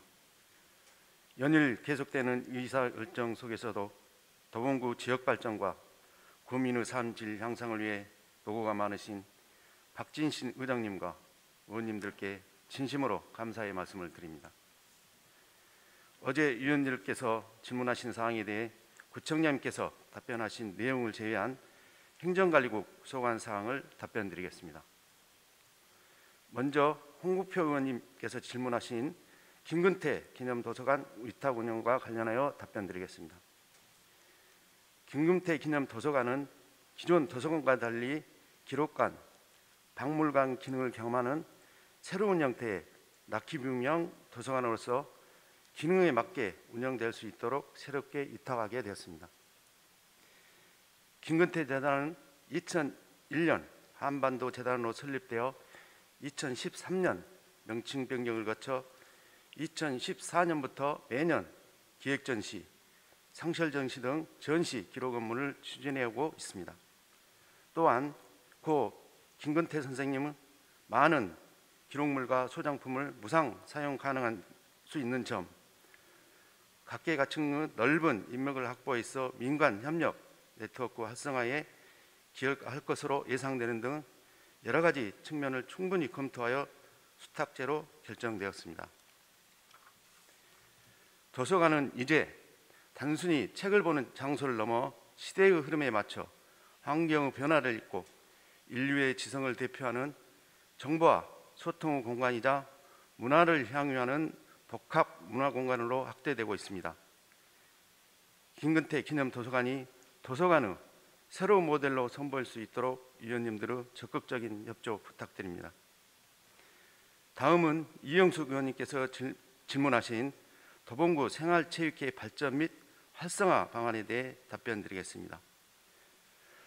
스포츠는 서로 몸을 부딪히고 땀 흘리며 응원하는 특성상 코로나19에 가장 취약한 부분 중에 하나입니다. 안타깝게도 작년에 이어 올해도 코로나19 대유행이 10월까지 계속 이어져 생활체육교실 등의 운영을 재개하지 못하였습니다. 이후 11월 위드 코로나를 맞아 구민 등산학교와 구민 자전거교실, 여성 청소년 유아 축구교실, 발달장애인 탁구교실 등의 대면 운영을 재개하였고 생활체육 동호인 대회도 기존에 비해 축소된 규모지만 철저히 방역수칙을 준수하여 15개 종목을 개최 또는 일부는 추진 중에 있습니다.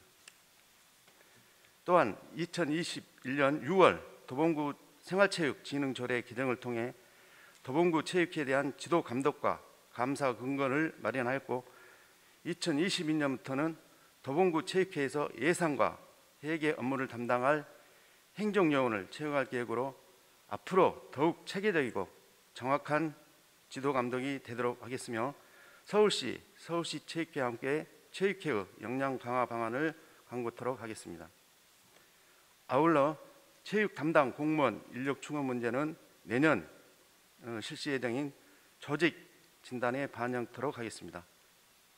2022년도에는 도봉구 체육회 및 생활체육 동호인 단체와 소통하며 코로나19 상황에서도 종목별 특성과 방역 지침을 맞게 안전한 환경 속에서 생활체육을 즐길 수 있는 방법을 다방면으로 강구하여 몸과 마음이 지친 구민들이 더욱더 안전하고 건강한 삶을 누릴 수 있도록 노력하겠습니다.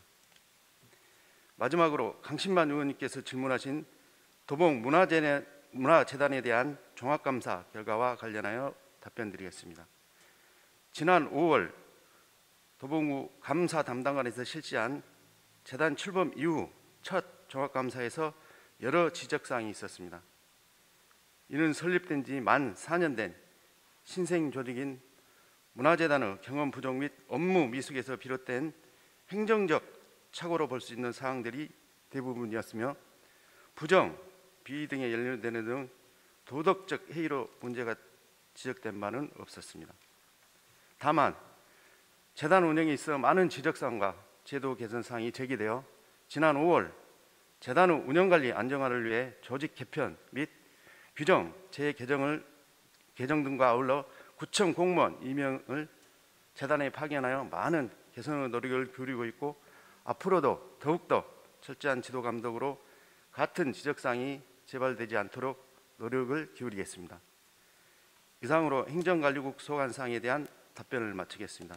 경청해 주셔서 감사합니다.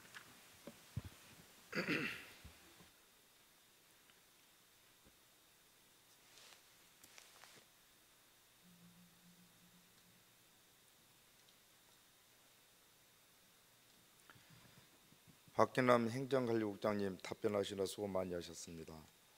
다음은 항영미 기획국장님 나오셔서 소관 상황에 대하여 답변하여 주시기 바랍니다.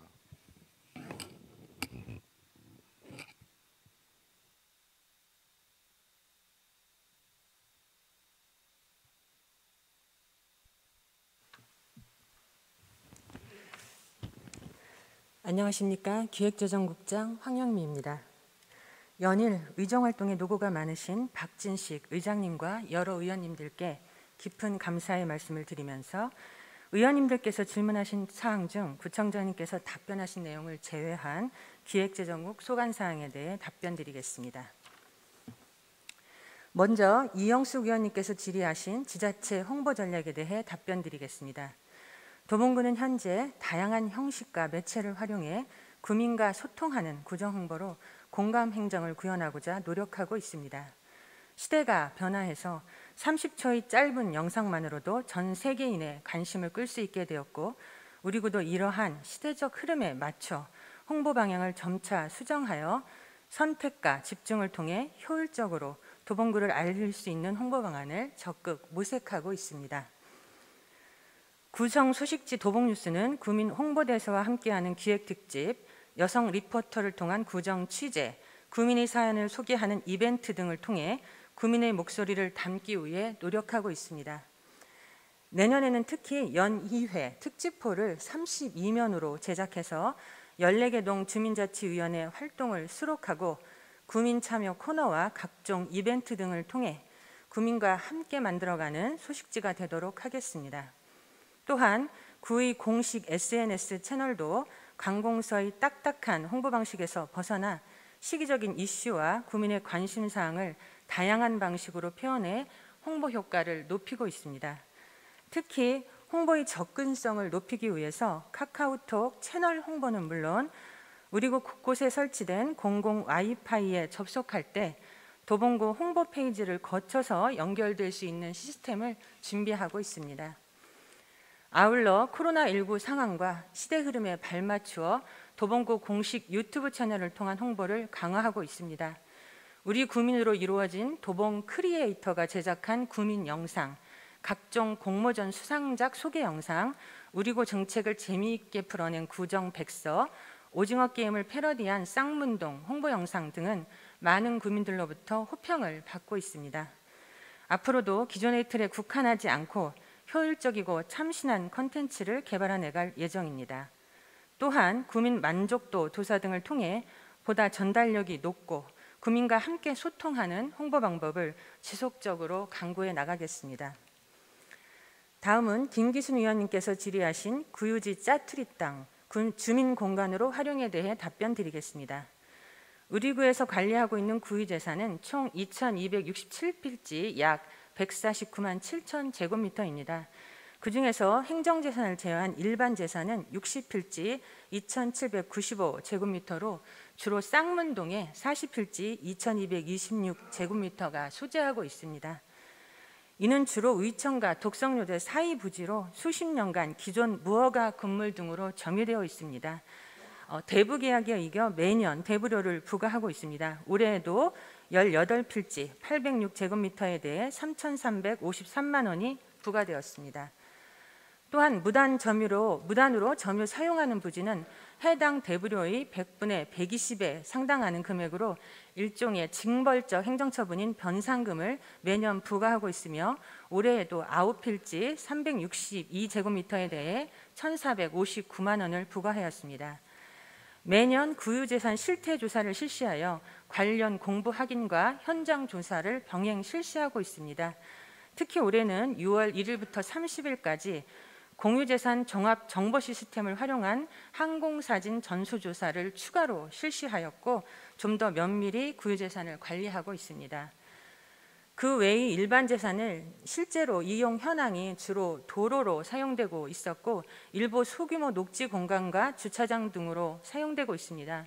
따라서 실제로 주민 공간으로 활용할 수 있는 공간은 좀 매우 적은 부분이지만 그래도 짜투리 땅을 적극 발굴해서 소규모 녹지 공간이나 체육시설, 쌈지공원, 주차장 등으로 주민 공간으로 만들어갈 수 있도록 적극 노력해 나가겠습니다. 마지막으로 유기훈 의원님께서 질의하신 각종 행정위원회의 민간 전문가 참여 확대 필요성에 대해 답변드리겠습니다. 우리 구에는 법령이나 조례 등에 따라 설치된 위원회가 현재 118개로 총 위원수는 1,458명입니다. 그중 민간위원이라고 할 수 있는 위촉위원회 수는 약 70%에 해당하는 1,022명입니다. 보다 많은 구민이 위원으로 참여할 수 있도록 위촉위원 1명이 참여할 수 있는 위원회의 수를 2개 이내로 제한하고 있으며 위원 명단과 회의 내용을 공개해서 투명하게 운영될 수 있도록 관리하고 있습니다. 또한 매년 위원회 운영에 대한 정비 계획을 수립해서 3개 이상의 위원회에 참여하고 있는 위원 및 장기 연임 위원들을 지속적으로 정비하였고 이러한 노력의 결과 현재 3개 이상 위원회에 참여하고 있는 위촉위원은 없습니다. 아울러 유기훈 위원님께서 말씀하신 대로 개별 조례에서 규정한 위원회 수 범위 내에서 전문적인 지식과 경험이 있는 구민을 추가로 위촉해서 점차적으로 민간과 전문가의 참여를 확대해 나가도록 하겠습니다. 앞으로도 위원회 설립 취지에 맞게 행정의 민주성과 공정성의 확보, 전문 지식의 활용, 이해의 조정 역할을 충실히 하는 위원회로 운영될 수 있도록 최선을 다하겠습니다. 이상으로 기획재정국 소관 질의에 대한 답변을 모두 마치겠습니다. 경청해 주셔서 감사합니다.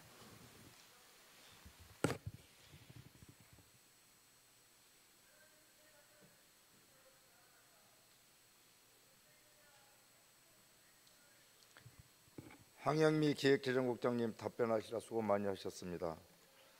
다음은 임필순 지속가능발전국장님 나오셔서 소관 상황에 대하여 답변하여 주시기 바랍니다.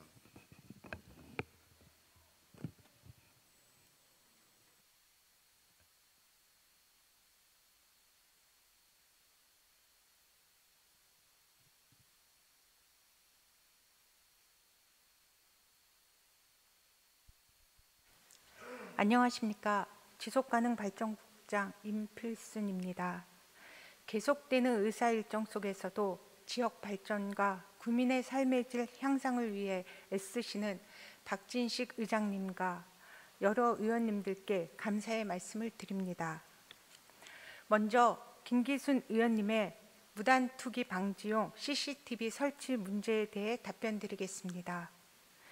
현재 운영되는 무단투기 고정식, 이동식 CCTV의 기능은 성숙된 구민 의식을 높이고 생활 폐기물 무단투기자에게 경각심을 주어 상습적인 무단투기를 사전에 방지하는 예방 차원으로 설치하였습니다. 특히 무단투기 상습 지역에 빠르게 설치가 가능한 이동식 CCTV는 그간 고정식 CCTV 설치가 어려웠던 지역과 민원 발생 지역에 이전 설치 비용 없이 배치할 수 있는 장점이 커 무단투기 발생률을 감소시키는 데 큰 역할을 하여 주민들의 호응을 이끌어냈습니다.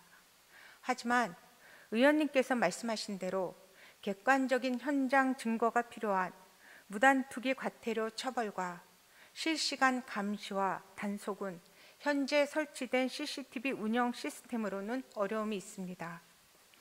향후 CCTV를 실시간으로 모니터링할 수 있는 관제 시스템 연동과 전담 모니터링 요원의 상시 감시 체계 구축 등의 종합적인 사항을 적극 검토하여 올바른 생활 폐기물 배출 문화가 우리 구에 정착될 수 있도록 최선을 다하겠습니다.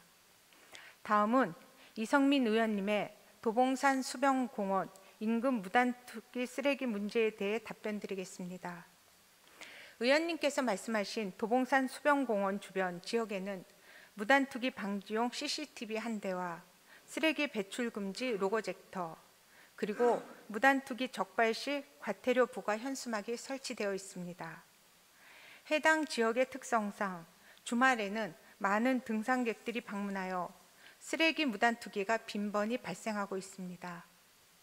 주말에 집중적으로 발생하는 무단투기 방지를 위해 해당 지역 내 안내 현수막과 경고판을 추가 설치하고 무단투기 단속반의 순찰 강화 및 주말 골목 지킴이와 내년에 새롭게 만들어지는 자원순환 리더를 적극 활용하여 깨끗한 환경을 조성할 수 있도록 최선을 다하겠습니다. 의원님들의 지역에 대한 열의와 관심에 힘입어 구에서는 주민과 함께 다양한 정책을 실현할 수 있도록 최선을 다하겠습니다. 이상으로 지속가능발전국에 대한 답변을 모두 마치겠습니다. 경청해 주셔서 감사합니다.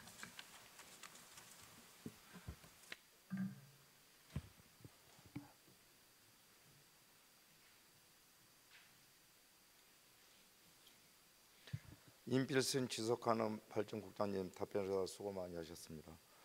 원활한 회의 진행을 위하여 잠시 정회를 선포합니다.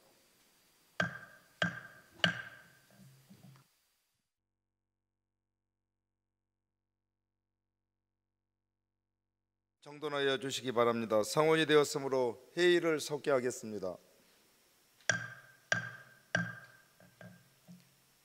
다음은 노희섭 복지건설국장님 나오셔서 소관 상황에 대하여 답변하여 주시기 바랍니다.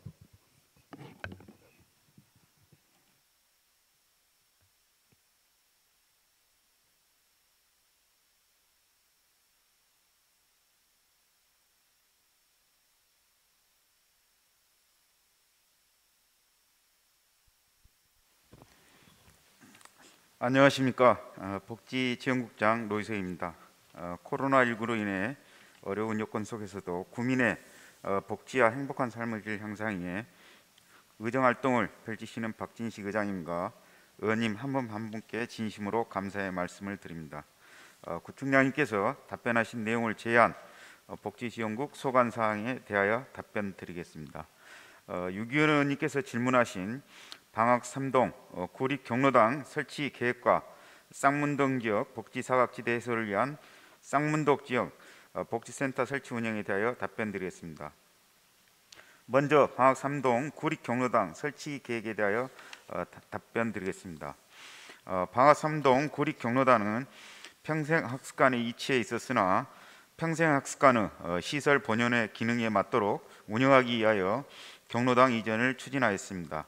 어르신들의 사랑방 역할을 할 수 있는 새로운 장소를 확보하여 이전 설치하고자 그동안 몇 년에 걸쳐 이전 장소를 찾아보았으나 인근 주민들의 극심한 반대로 인하여 장소 선정에 어려움을 겪었고 현재 적합한 공간을 찾지 못하고 운영을 중단한 상태입니다.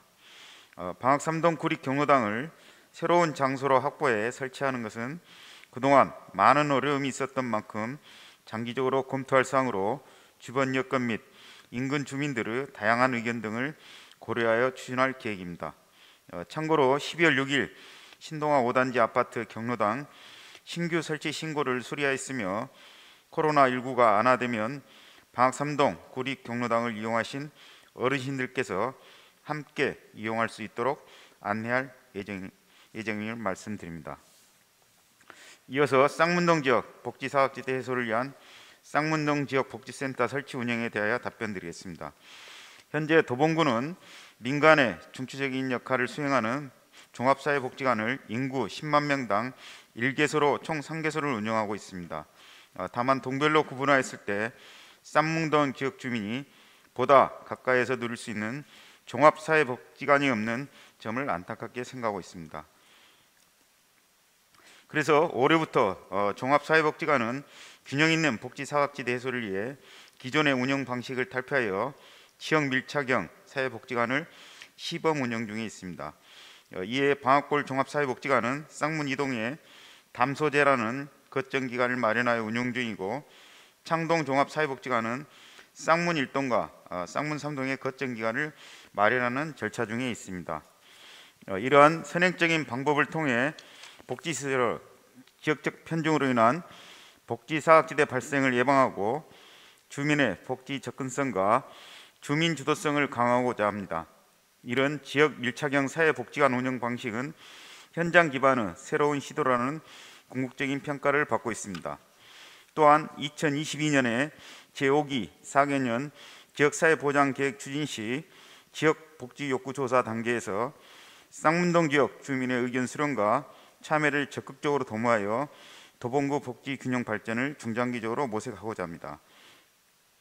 그 첫걸음으로 쌍문 1동 공공복합청사 건립 시 기존 쌍문 1동 주민센터를 활용하여 쌍문동 지역 거점 공간을 마련하는 방안을 적극적으로 검토 예정이니 복지사각지대 해소를 위한 쌍문동 지역 복지센터 설치 운영 시에 적극 협조하여 주시기 바랍니다.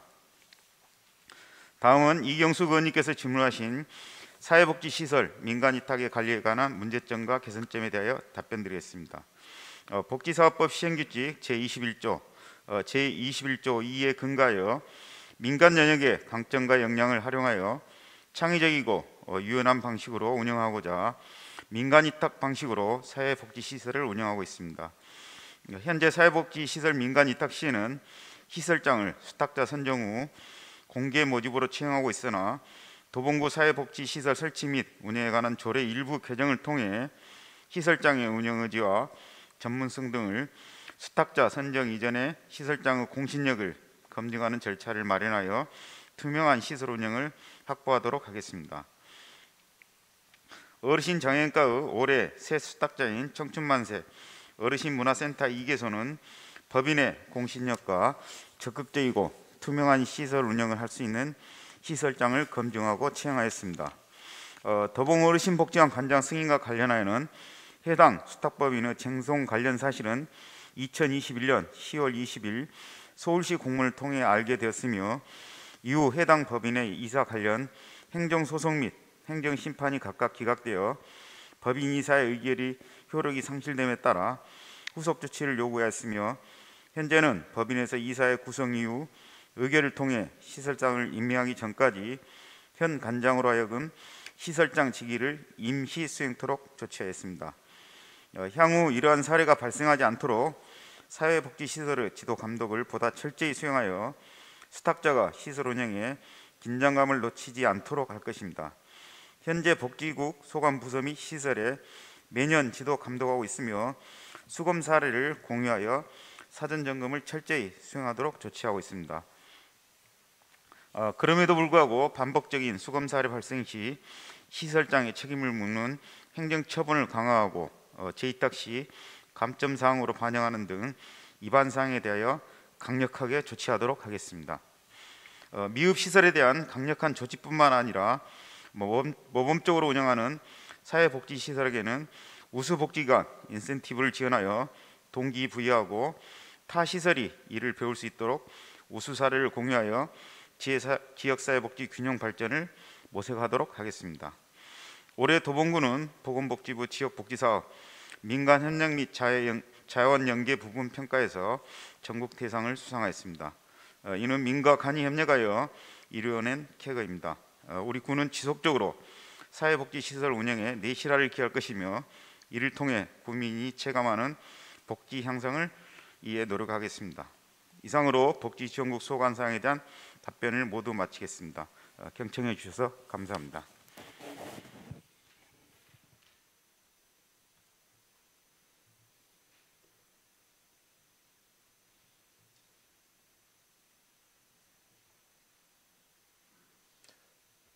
노희섭 복지지원국장님 답변하시느라 수고 많이 하셨습니다.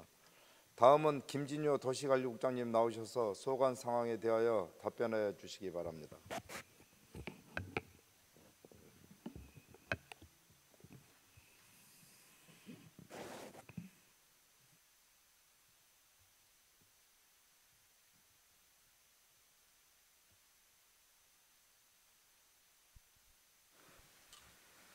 네, 도시관리국장 김진호입니다.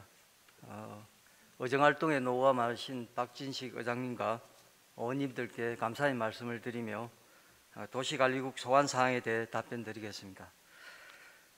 먼저 홍국표 의원님의 고도제한 규제 완화에 대한 대책과 방안에 대해 답변드리겠습니다. 우리 구 고도지구는 의원님께서 말씀하셨다시피 서울시에서 1990년 도봉 1동, 방학 2, 3동, 쌍문 1동 일대에 걸쳐 1.16 평방킬로미터를 도시관리계획구역으로 지정을 하였고 이후 일부 완화를 통해서 현재는 높이 20m 이하로 관리되고 있습니다. 이러한 고도지구의 건축 높이 규제로 인해서 지역개발에 제한이 있기 때문에 해당 지역 주민들의 민원이 지속되고 있음은 잘 알고 있습니다. 이에 우리 구에서는 고도지구 내 불합리한 지역의 해제 또는 완화를 위해 구체적인 관리 방안을 마련하고자 추계현상 확보를 통해서 11월부터 용역을 착수하여 진행 중에 있습니다. 특히 서울시에서 2023년까지 고도지구를 비롯한 용도지구 재정비 계획이 예정되어 있어 우리 구 관리 방안을 통한 고도지구의 완화 및 해제가 서울시 도시관리계획에 반영될 수 있도록 노력을 하겠습니다. 다음은 홍국표 의원님의 관문도시 주인 사항에 대하여 답변드리겠습니다. 관문도시는 2018년에 서울시에서 서울의 첫인상 개선과 지역 균형 발전을 위해 서울 외곽 경계지역 12곳의 대상지를 발표를 하였으며 이 중 우리 구는 의정부에서의 진입관문인 도봉동 일대 11만 제곱미터에 동북권 최대 복합체육, 문화, 생태도시 조성을 위한 시범사업인 1단계로 포함이 되었습니다. 이에 따라 우리구는 개발제한구역, 창포원, 다락원 체육공원 등의 도시계획 현황을 고려하고 서울시 지정 목적에 부합하는 도봉 힐링 수목원 조성 계획안을 마련하여 서울시에 선제적으로 건의를 한 바 있습니다. 그러한 노력에도 불구하고 2020년 서울시에서 구체적으로 수립한 시행계획에서 아쉽게도 우리 구는 개발제한구역 및 사업비 가다 등의 사유로 사업 우선순위가 2단계로 조정이 되어서 사업 추진의 장기화가 예상이 됩니다. 향후 서울시 관문도시 진행 사항을 예의주시하는 한편 도봉동 일대가 쾌적한 환경의 서울 관문 이미지로 조기에 재탄생될 수 있도록 지속적으로 서울시에 건의토록 하겠습니다. 다음은 이영숙 의원님께서 질의하신 창동역 1호선 바운백 관련한 주인사항을 답변드리겠습니다. 창동 주공 18단지, 19단지 아파트 및 동아아파트 부지 경계부에 설치되어 있는 방음배에 대해서는 의원님께서 질의하셨다시피 잘 알고 계시리라 봅니다.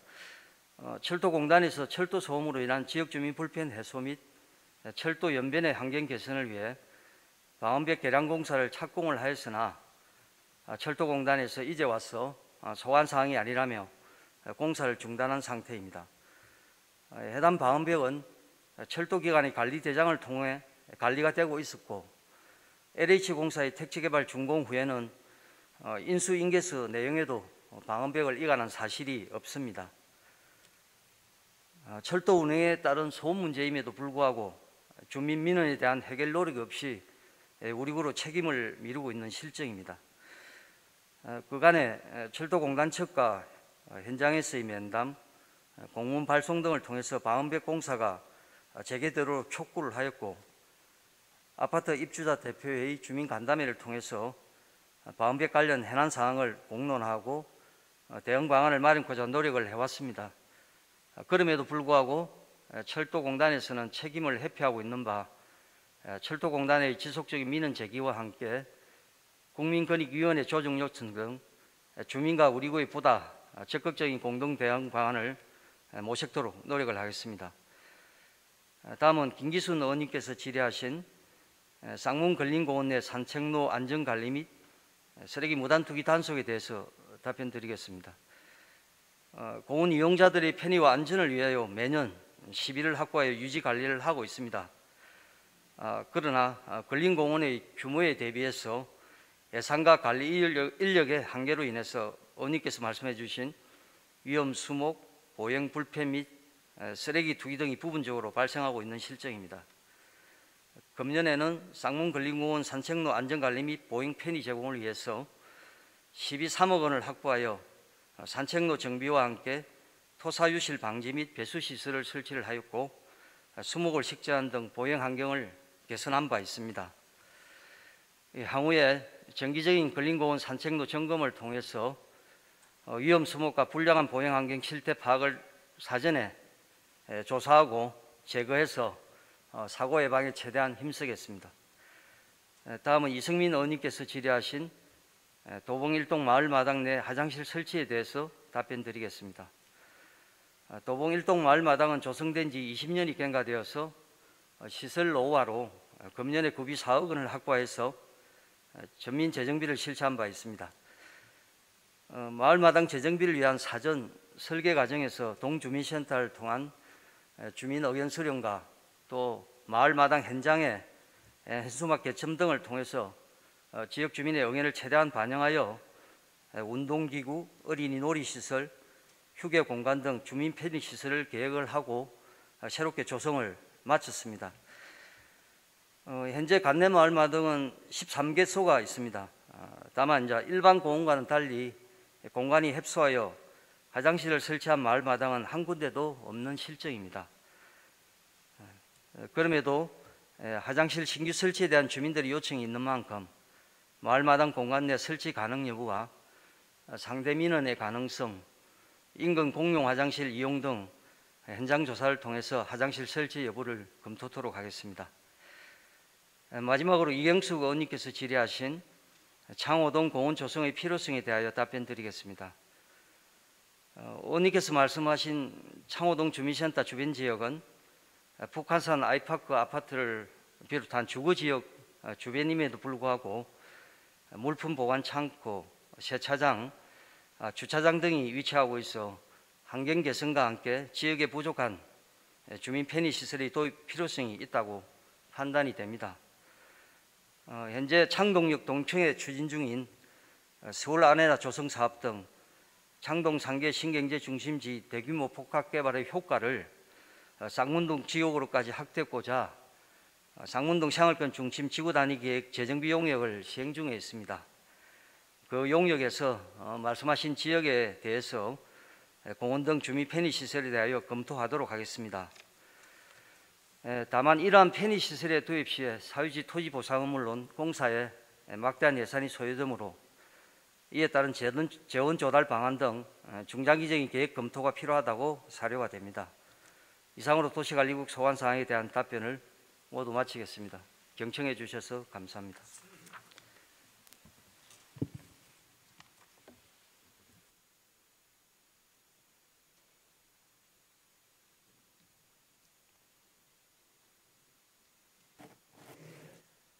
김진효 도시관리국장님 답변하시나 수고 많이 하셨습니다. 다음은 전용일 안전건설교통국장님 나오셔서 소관 상황에 대하여 답변하여 주시기 바랍니다.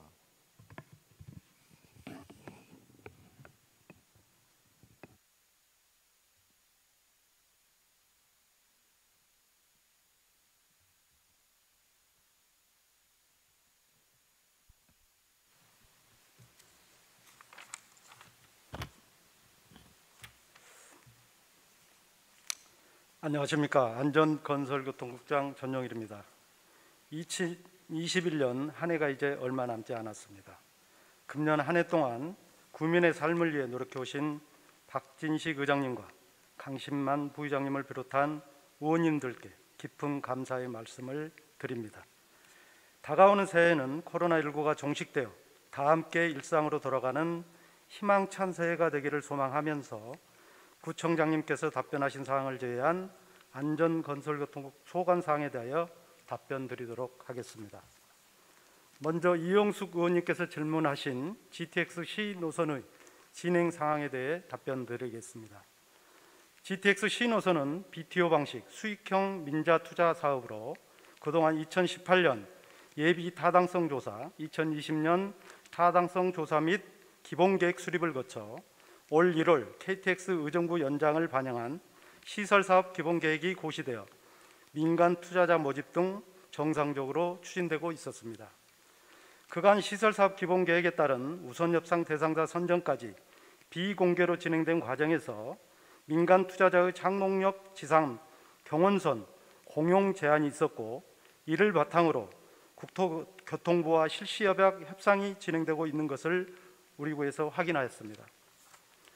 도봉산역까지 지하건설은 GTX C노선의 주요 핵심 내용이며 이를 변경하기 위한 어떠한 타당성 검토나 주민 설명, 동의 절차 등을 밟지 않아 이 부당함을 국토교통부와 서울시에 강력하게 수정 요청하였으며 이와 더불어 지역 국회의원을 통해 국토부 제2차관, 수도권 광역급행철도과 실무자 면담 등 국토교통부와 기획재정부에 지하건설 타당성 의결을 전달하는 등 노력을 기울이고 있다는 말씀을 드립니다. 앞으로 우리 구는 GTX C노선의 지하건설이 관철될 수 있도록 최선의 노력을 다하겠습니다. 다음은 이성민 의원님께서 질문하신 도봉일동 감리교에서 K마트 앞까지의 안전한 인도 조성과 도봉 1, 2동 주택가 심각한 주차난 해소를 위한 학교 운동장 개방에 대하여 답변 드리도록 하겠습니다. 먼저 도봉일동 감리교에서 K마트 앞까지 안전한 인도 조성과 관련하여 답변 드립니다. 상기 지역은 북서울중학교 및 도봉고등학교 학생들이 주 통학로로 이용되는 곳이나 평소 교통량이 많고 일대 지역이 슈퍼마켓, 과일가게, 생선가게 등의 영업용 자판으로 도로를 무단 점유하고 있고 불법 주차로 학생들 및 주민들의 통행 불편 민원이 자주 발생하는 지역입니다. 우리 구에서는 안전한 보행 환경을 조성하기 위하여 내년 주민 참여 예산으로 2억 원을 편성하였습니다. 이 지역에 대하여 내년도 상반기에 공사를 착공하여 어르신, 학생 등 지역 주민의 안전하고 쾌적한 보행 환경을 조성해 나가겠습니다. 다음으로 도봉 1동 주택가 심각한 주차난 해소를 위한 학교 운동장 개방에 대하여 답변 드리도록 하겠습니다. 우리 구에서는 주택가 내 주차 공간이 부족한 지역에 위치하고 있는 학교 및 종교시설 등 유유 주차 공간을 적극 발굴하여 인근 주민들의 주차장 공유를 통해 주차난 해소 및 주차 공간 공급의 한계를 극복하고자 주차장 공유 사업을 적극 추진하여 왔습니다. 그동안 우리 구에서 추진한 주차장 공유 사업 실적으로는 학교 주차장 개방 사업에 4개교에 105면, 교회 주차장에 1개소 6면, 임대주택 부설 주차장 74개소에 374면, 일반 건축물 부설 주차장 5개소 61면을 공유 주차장으로 활용하여 주민의 주차 편익을 도모하여 왔습니다. 특히 도봉일동 지역의 경우 임대주택 6개소 30면, 도봉제일교회 1개소 6면 등이 주차장 공유 사업에 참여하고 있으며 금년도에 개인 사유지 및 공가부지에 토지주 사용 허가를 받아 짜투리 주차장 2개소 27면을 조성하여 운영하고 있습니다. 또한 주차장 공유 사업에 참여하는 건축물 부설 주차장에 대해서는 주차장 시설 개선비 지원 등을 통해 지속적으로 확대 운영하고 있습니다.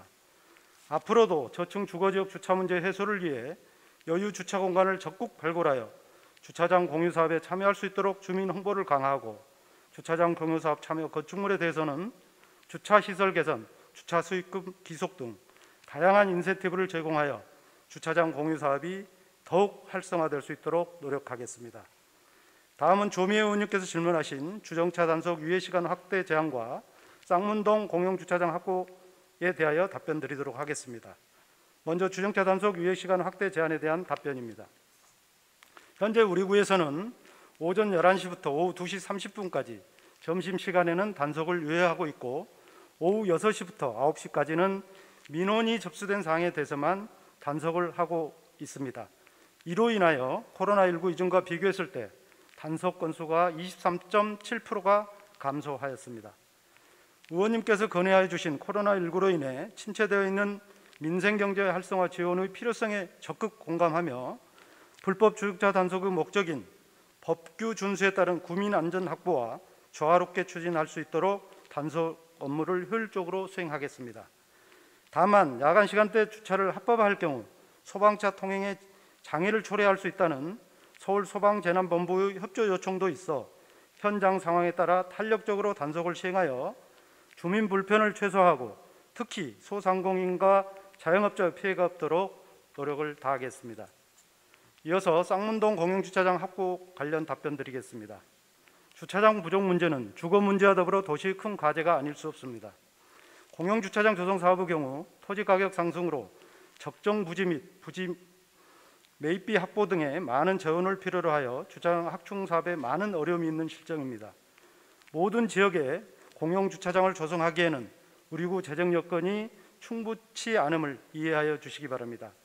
다만 의원님께서 질문하신 쌍문 지역 공용주차장 조성 문제는 좀 더 검토를 거쳐 조성 여부를 적극적으로 검토하고 단기적으로는 인근 지역 공용주차장이나 낮 시간대 빈 주차 공간을 효율적으로 활용할 수 있는 IoT 시스템을 구축하여 주차 불편 해소를 위해 노력하도록 하겠습니다. 마지막으로 이은임 의원께서 질문하신 임시선별검사소 운영 관련 사전 예약 시스템 도입 및 원격 줄서기 제한과 도봉일동 신도봉시장 주변 주차장 확보, 한신아파트 주변 호레일 부지 인도 확보에 대하여 답변드리도록 하겠습니다. 먼저 임시선별검사소 운영 관련 사전 예약 시스템 도입 및 원격 줄서기 제한에 대해 답변드리겠습니다. 현재 서울시에서는 코로나19 확진자 조기 발견을 통한 지역사회 확산 방지를 위해 임시선별검사소를 25개구 총 54개소 운영 중에 있으며 대다수인 22개 자치구가 우리 구와 같이 2개소의 임시선별검사소를 운영 중에 있습니다. 하지만 11월부터 정부 단계적 일상회복 전환이 시행되며 확진자 수의 폭발적인 증가로 자연스레 코로나19 선제검사 수요 역시 증가하게 되었습니다. 특히 주말의 경우 인근 경기도 지역의 주말 임시선별검사소 미운영에 따른 풍선 효과로 우리 구 임시선별검사소의 혼잡도가 더욱 가중되고 있는 상황입니다. 이런 문제점을 개선하고자 이은임 의원님께서 제안하신 사전 예약 시스템 운영 및 원격 줄서기는 합리적인 대안이 될 수 있다고 생각합니다. 다만 임시선별검사소는 정부 운영 지침상 선제검사를 원하는 모든 국민이 지역에 관계없이 검사할 수 있도록 한다는 운영 취지에 따라 당장 우리 구 단독으로 추진하기에는 어려움이 있어 추후 검토하도록 하겠습니다. 이에 대한 대안으로 웨이팅 시스템의 도입을 통해 장시간 대기로 인한 구민 불편 사항을 해소토록 하겠습니다.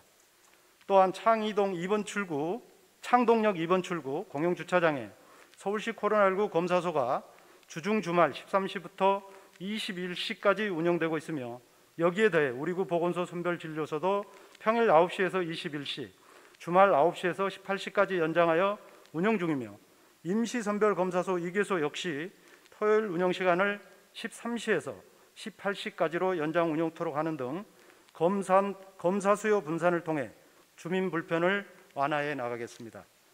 이어서 도봉일동 신도봉시장 주변 주차장 확보에 대하여 답변드리겠습니다.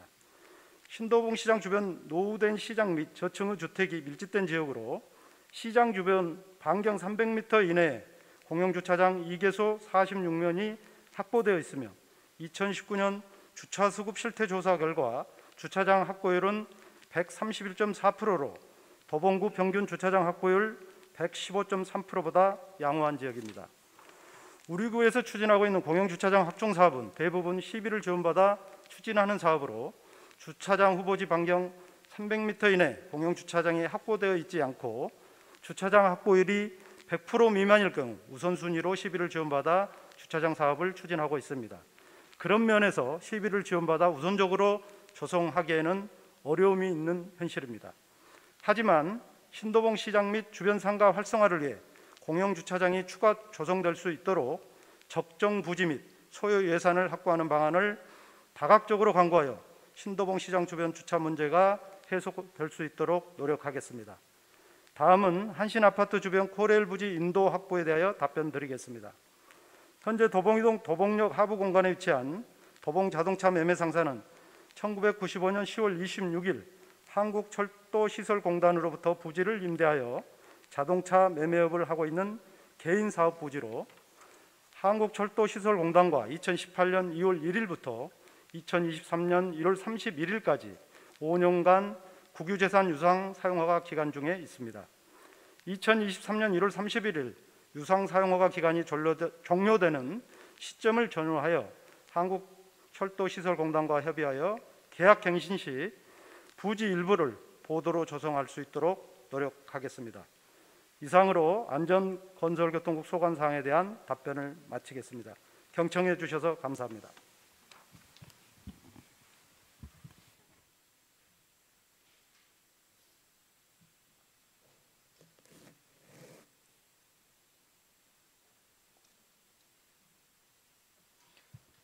전용일 안전건설교통국장님 답변하시느라 수고 많이 하셨습니다. 마지막으로 최승묵 시설관리공단 이사장님 나오셔서 소관 상황에 대하여 답변하여 주시기 바랍니다.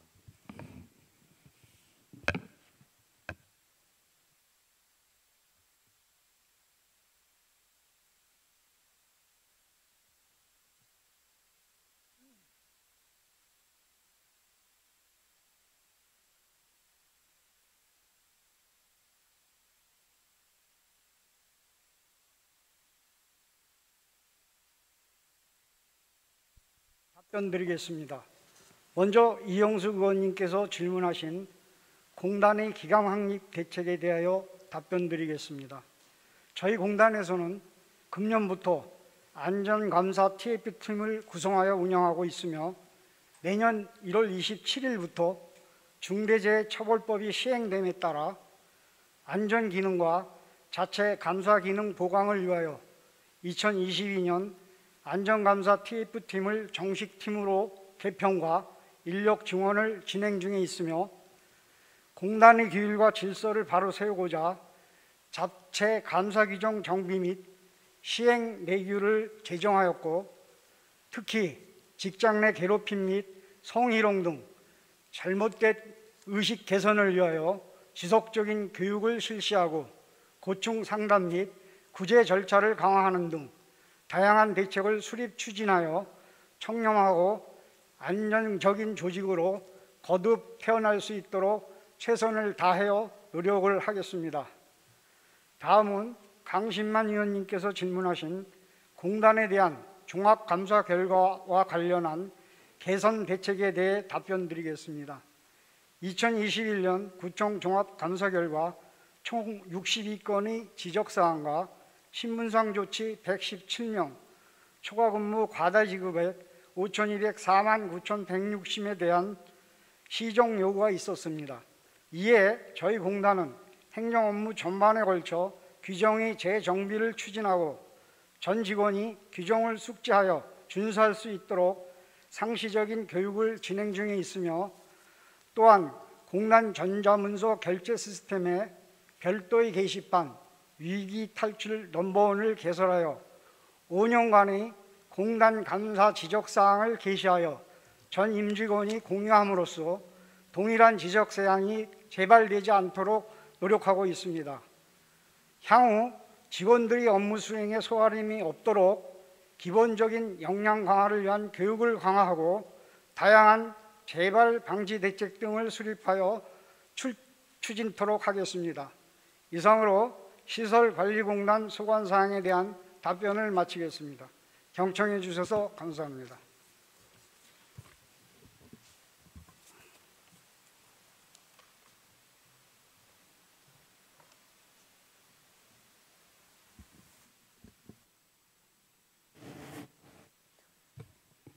최성목 시설관리공단 이사장님 답변하시느라 수고 많이 하셨습니다. 이상으로 의원님들의 구정 질문에 대하여 이동진 구청장님과 강계 국장님으로부터 답변을 들었습니다. 이동진 구청장님을 비롯한 강계 국장님 장시간 답변하시느라 수고 많이 하셨습니다. 보충 질문 발언 통지서를 제출하신 의원님이 안 계시므로 구정에 관한 질문 및 답변을 종결하겠습니다.